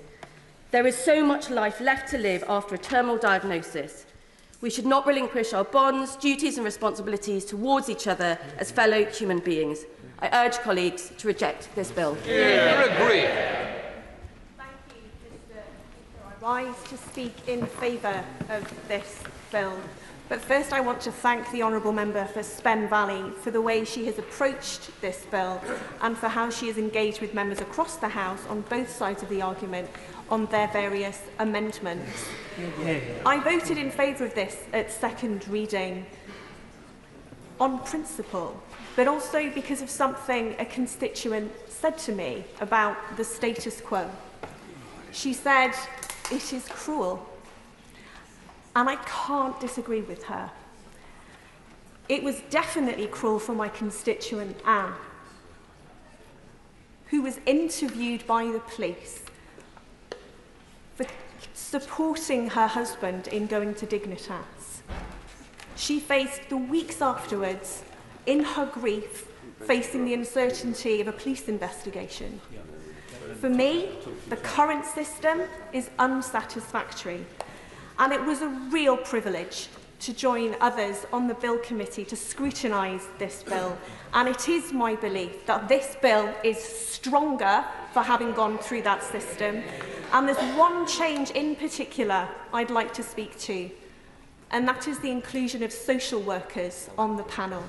This is a profession that deals with complex, challenging, sometimes dark family dynamics on a daily basis. And I believe including them on the panel is the right thing to do. So for those reasons, Mr Speaker, I will be supporting this bill today, and I hope others will too. Paula Barker. Mr Speaker, I am proud to support my honourable friend, the member for Spen Valley, as a co-sponsor of this bill. Her leadership, compassion and dignity has been a beacon of hope for so many. I would like to thank the many hundreds of constituents who have written to me and had face-to-face appointments with me to discuss this complex and emotive issue. There are strongly held beliefs on both sides of the debate, both inside and outside the House. And I absolutely respect those with differing views to myself and hope that they will respect my own views. After all, Mr Speaker, it is possible for all of us in this place to disagree well. All sides of this debate have accepted that we can and must do better for dying people and their loved ones. That has been clear all through this debate. Too many of us have witnessed the devastation caused when we are denied choice at the end of life. Until the law changes, dying people in Britain are suffering unbearably in their final weeks and days, many trying to scrape together the funds for an assisted death abroad. or taking their own lives behind closed doors. And I would urge honourable and right honourable members to keep these experiences in the front of their minds when they go through the voting lobbies later. Because at the heart of this bill, it is about choice. For those who wish to exercise that choice, they can, but for those who don't, they simply don't have to. The bill introduces practical measures to assess eligibility, guard against coercion, ensure rigorous medical oversight and robust monitoring of the process. Dying people currently have none of these protections under the current law. The status quo is failing people each and every day. I pay tribute to colleagues from across the House who served on the Bill Committee, no matter what side of the debate they were on, and strengthened the bill with key amendments accepted, including the establishment of a judge-led multidisciplinary panel to oversee every application with oversight from psychiatrists, social workers and lawyers.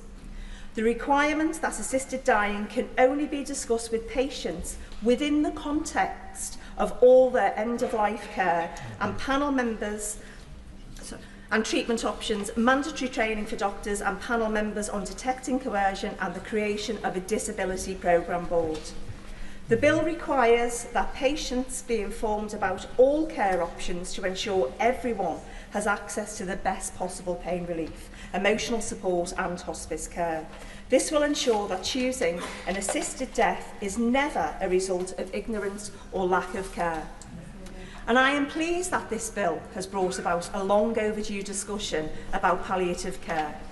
Because if we are honest, Mr Speaker, very few people in this place and outside were shouting from the rooftops beforehand. So I sincerely hope that after this bill we will continue to discuss palliative care and how we can improve this, because it is not an either-or. By having robust palliative care and the option of assisted dying, we truly have options that will meet individual needs and the values of each patient.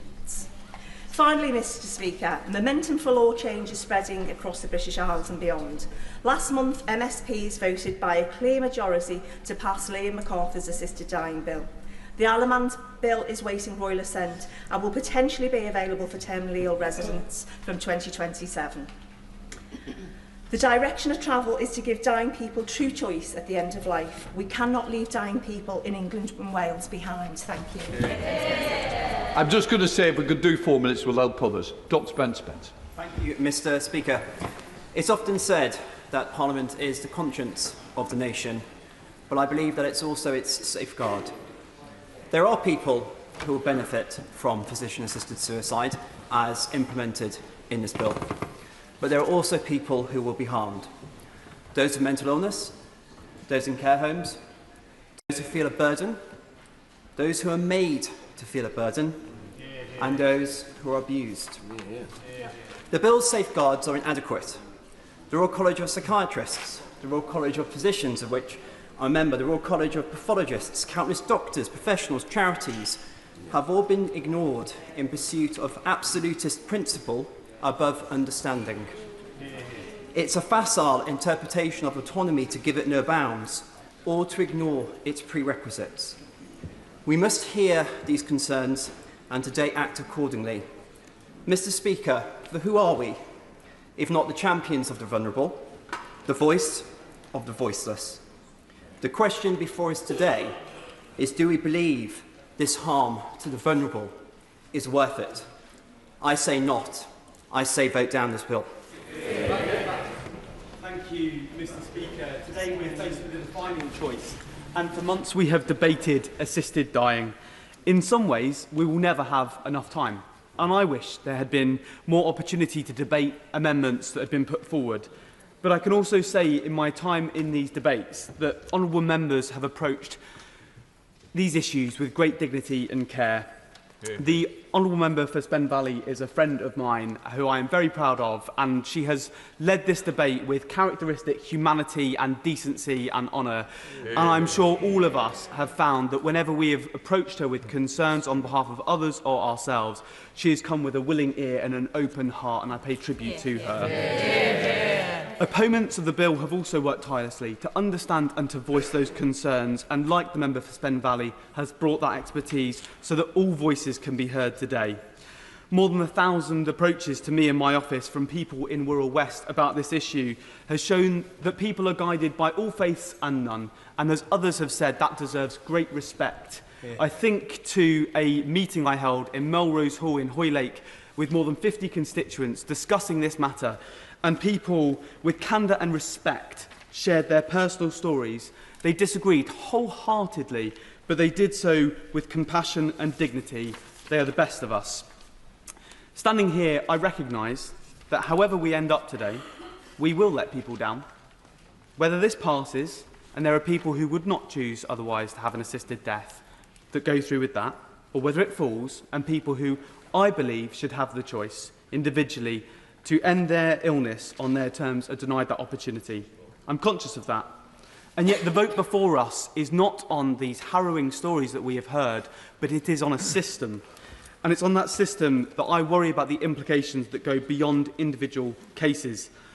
The consequences of getting this wrong are severe, and the risks of getting it wrong with an NHS still in recovery is too high. The member for Twickenham has raised important amendments. I won't take interventions. An important amendment about palliative care. I think it's opened a door to an important conversation, and I thank her for that. If our NHS is not able to deliver the highest quality care at the end of a person's life now, would assisted dying improve that?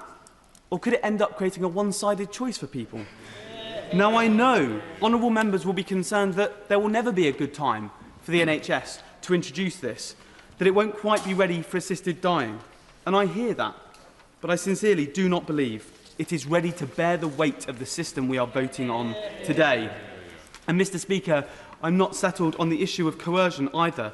We've heard from experts across the House, members for Bexley Heath and Crayford, Richmond Park, who have spoken about mental health issues or learning disabilities, the member for Lowestoft, who talked about the issues of domestic abuse and how that could intersect, the members for Vauxhall, for Hackney North and Stoke Newington, and for Braintree, who've talked about how ethnic minorities could be impacted by this bill, about the trust in the health system and the dynamics that could lead to someone taking their life.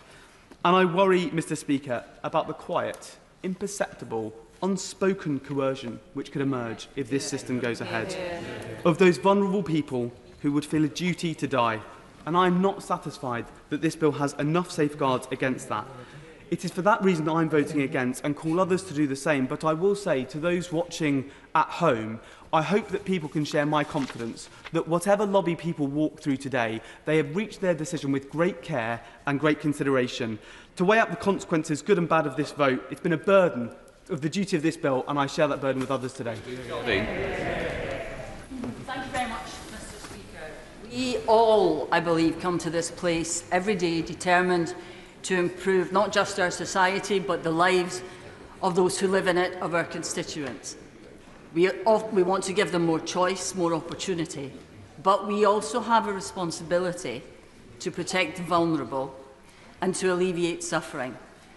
And I don't believe that that responsibility has ever weighed more heavily with any of us, or been more present in our thought and our debate than it is today.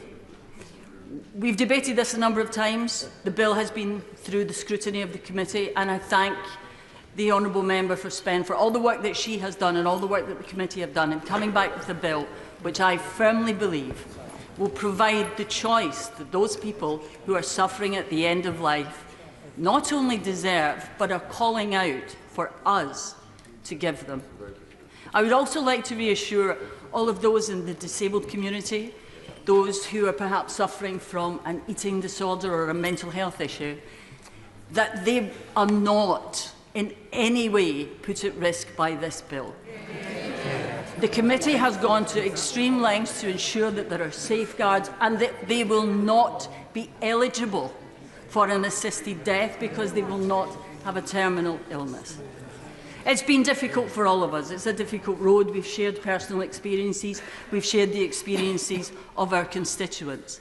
And I don't think any of us will go through the lobbies today without having had some doubts, without having examined our own conscience and our own responsibility.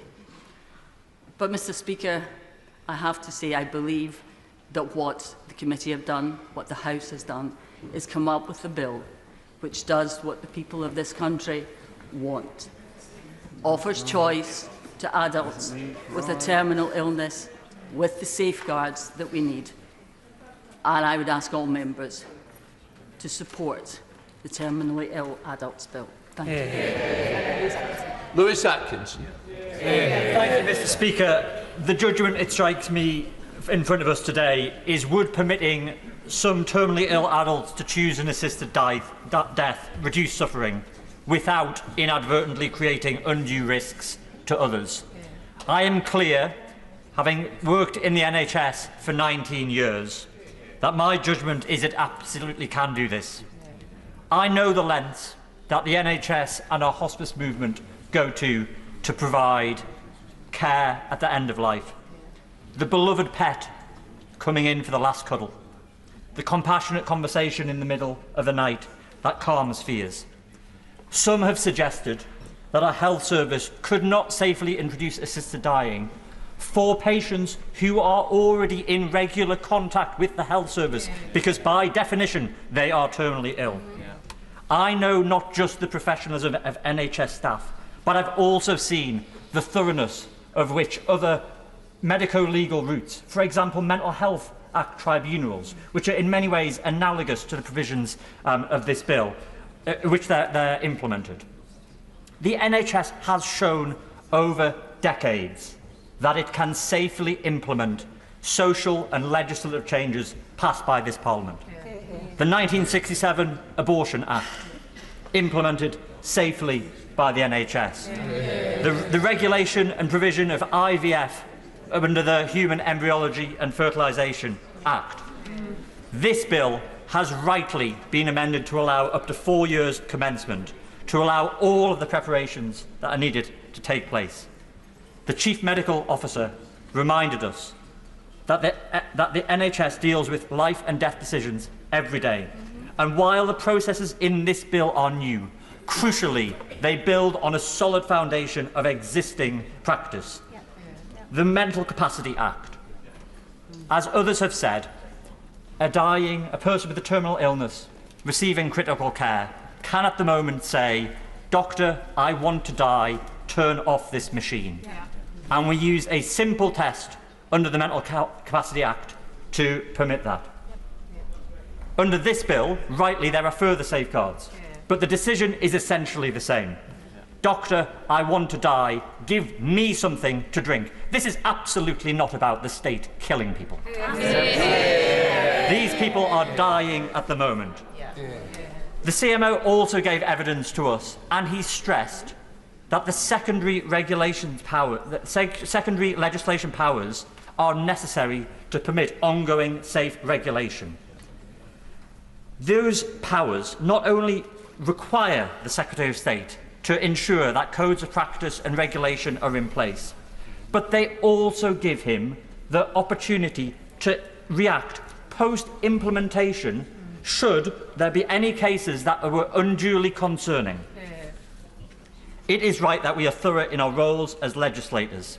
I have seen firsthand how the Honourable Member has sat with officials from the Department of Health and Social Care and Ministry of Justice to ensure the workability and safety of these provisions. That is not the case for the status quo, where people die lonely deaths of suicide, where people go to Dignitas. For those people, there are no checks on capacity or coercion. There is only trauma, and therefore I commend this bill. Dr. Neil Hudson. Thank you, Mr. Speaker. I start by saying I fully appreciate and respect the differing views on both sides of this debate, and I thank the huge number of my constituents in Epping Forest who've contacted me about this bill. I have to say this legislation to permit assisted dying or suicide leaves me with many concerns. I fear that some frail and vulnerable people may start to feel a burden to their families and feel some pressure to proceed down this path. I also worry that this legislation will bring in a fundamental change in the doctor-patient relationship and a foundational change in what our precious NHS is and what it stands for. I am concerned on the possible pressure it will place on medical practitioners when it comes to diagnosis and prognostication, which we know is not an exact science. Furthermore, while we have a palliative care sector that provides high quality, compassionate and dignified care at its best, sadly, access to palliative care across the country is not at a uniform level for all people who need it at the end of their life. We have a palliative care sector that sadly is being left to the charitable sector in terms of the majority of funding and delivery.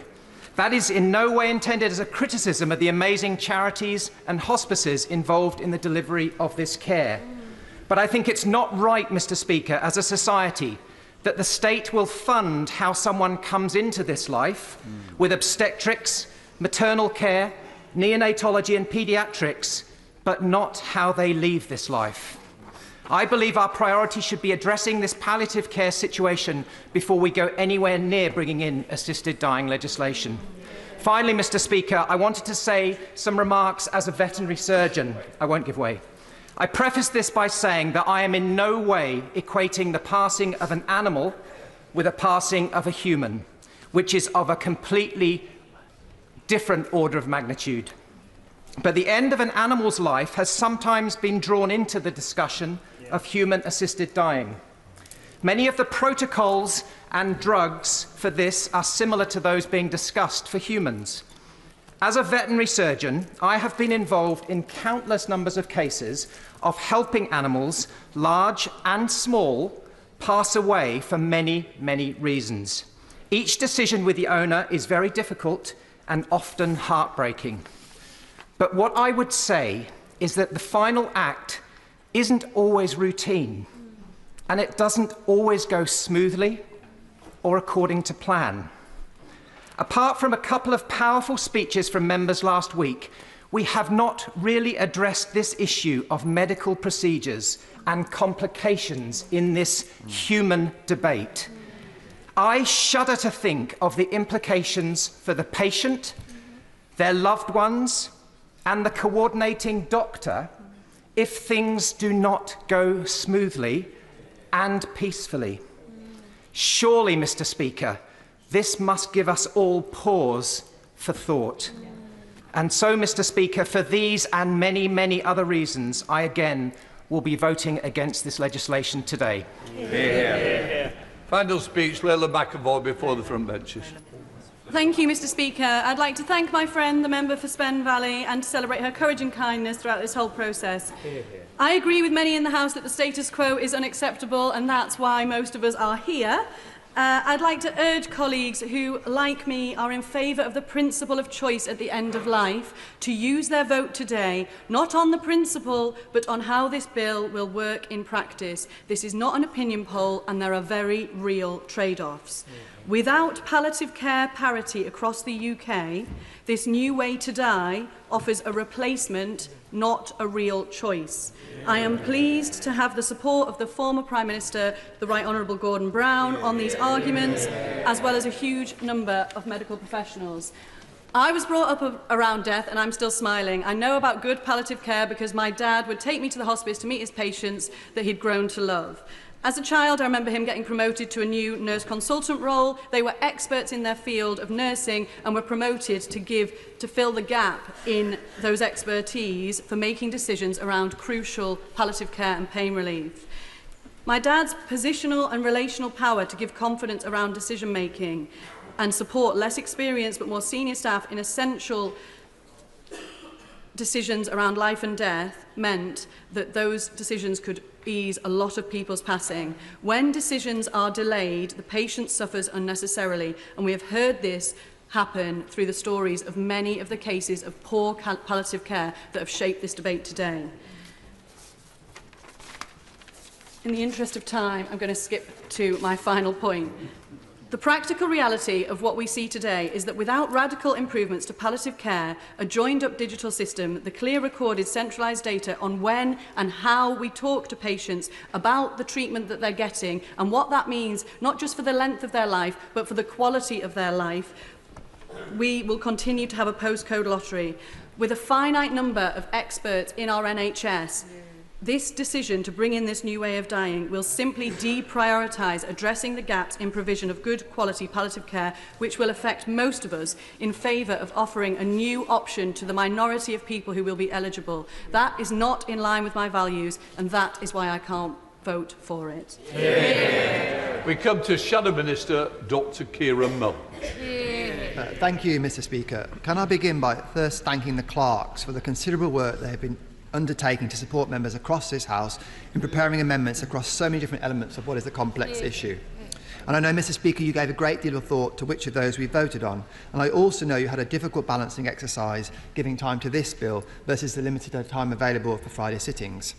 So I want to say again to the Government that I'm deeply disappointed that they chose not to assist you, Mr Speaker, and all members by providing further time on the floor of the House so that every single member that simply wanted to speak could do so.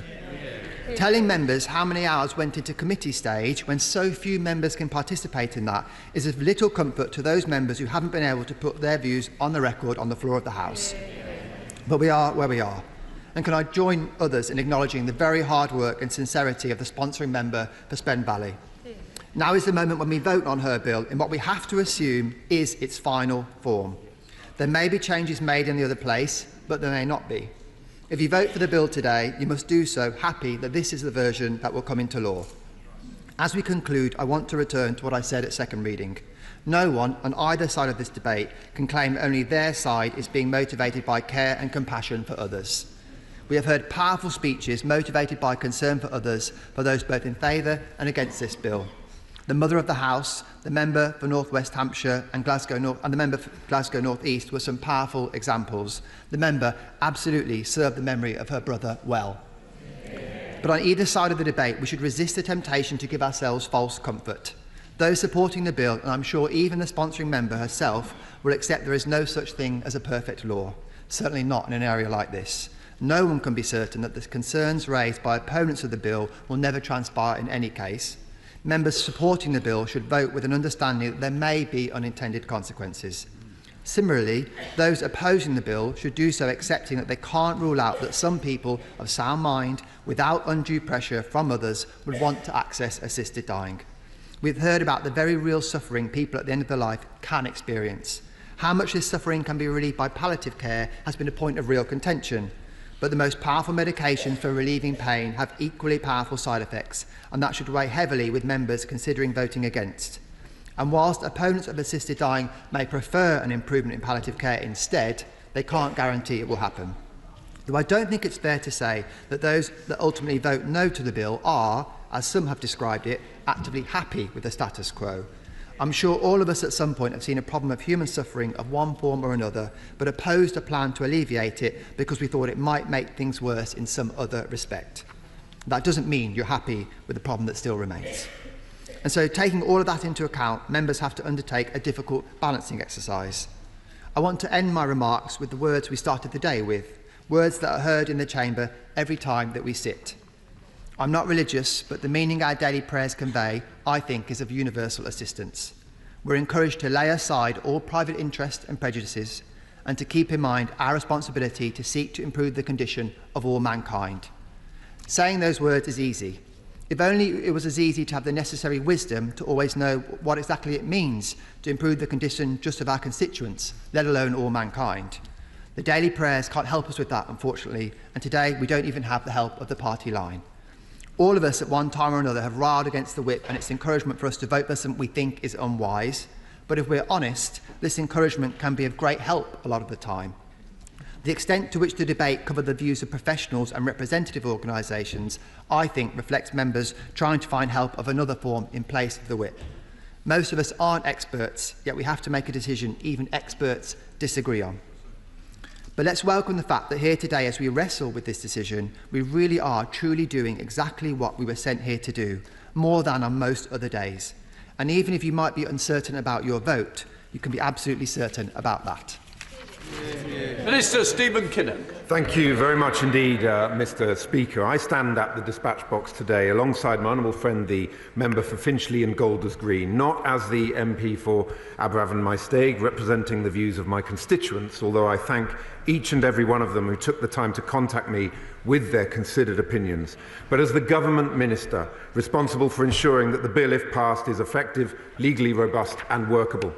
I'd like to thank members across the House on both sides of the debate for their consideration of this legislation through parliamentary stages and their thoughtful contributions, with particular thanks to the members of the Public Bill Committee for their detailed scrutiny over more than 29 sittings and 80 hours. This bill has received more parliamentary time than most government and private members' bills, and the debate has been respectful and well considered throughout. It's worth noting, of course, that the subject has received extensive and detailed consideration over a number of decades, both in this House and the other place, as well as beyond Parliament.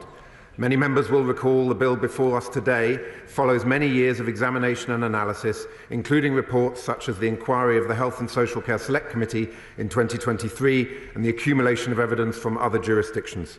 So I'd like to pay tribute to colleagues and campaigners on both sides of the argument for their contributions to this profoundly important conversation. Mr Speaker, I'll make some brief comments around the most significant alterations to the bill since its introduction from the perspective of their importance to the technical and legal workability of the legislation. The scheme set out in the bill now includes assisted dying review panels. Multidisciplinary panels would grant a certificate of eligibility if they are satisfied that all the relevant requirements have been met. The panel would have to hear from the person seeking assistance, at least one of the doctors and any other relevant persons. They would be responsible for monitoring and reporting on the operation of the Act, a role that was previously assigned to the Chief Medical Officer. The Commissioner would also appoint a dedicated board to advise on the impact of the bill on disabled people.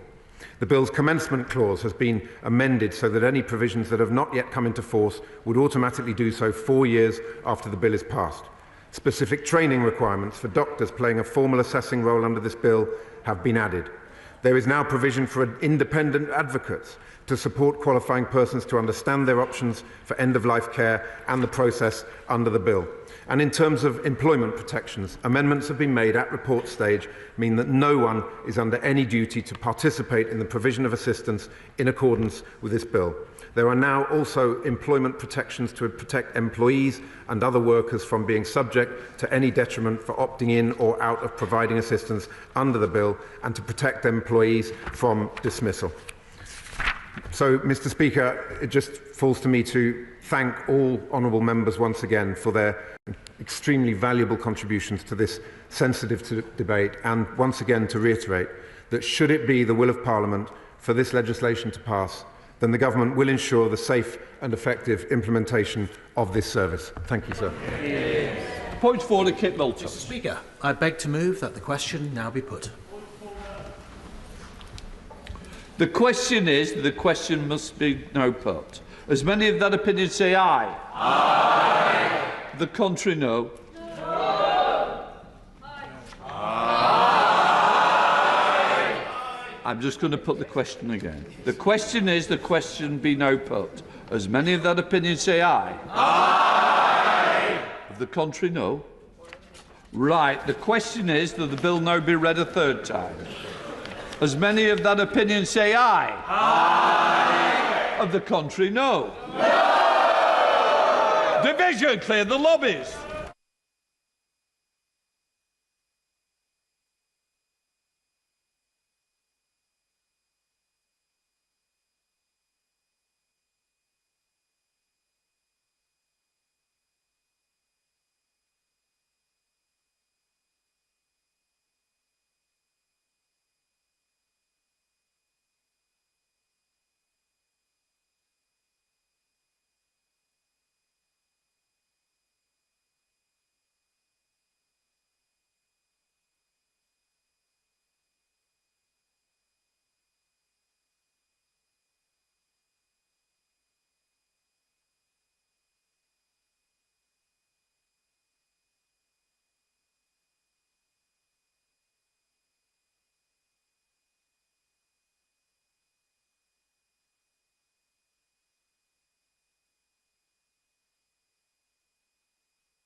The question is that the bill now be read a third time.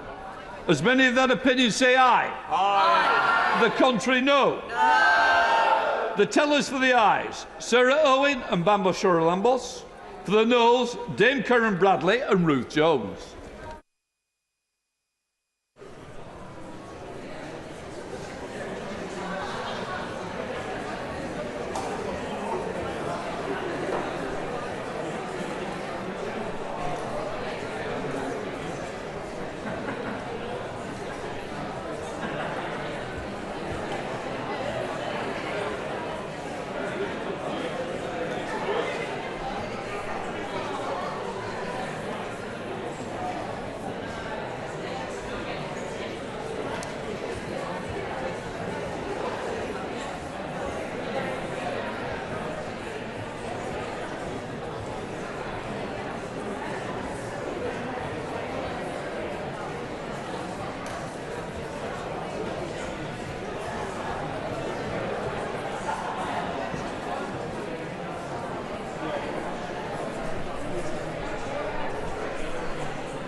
Order.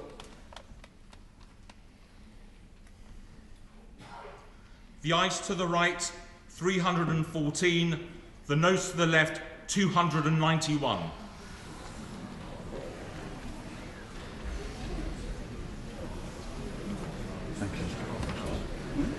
The ayes to the right, 314. The noes to the left, 291. The ayes have it, and look! That completes third reading. If people who wish to leave now, please do so.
We've got other business to get on with. Clerk. Short-term let accommodation bill, second reading. Object. Objection taken. Second reading what day? Friday the 11th of July. Friday the 11th of July. Health insurance exemption from insurance premium tax bill, second reading.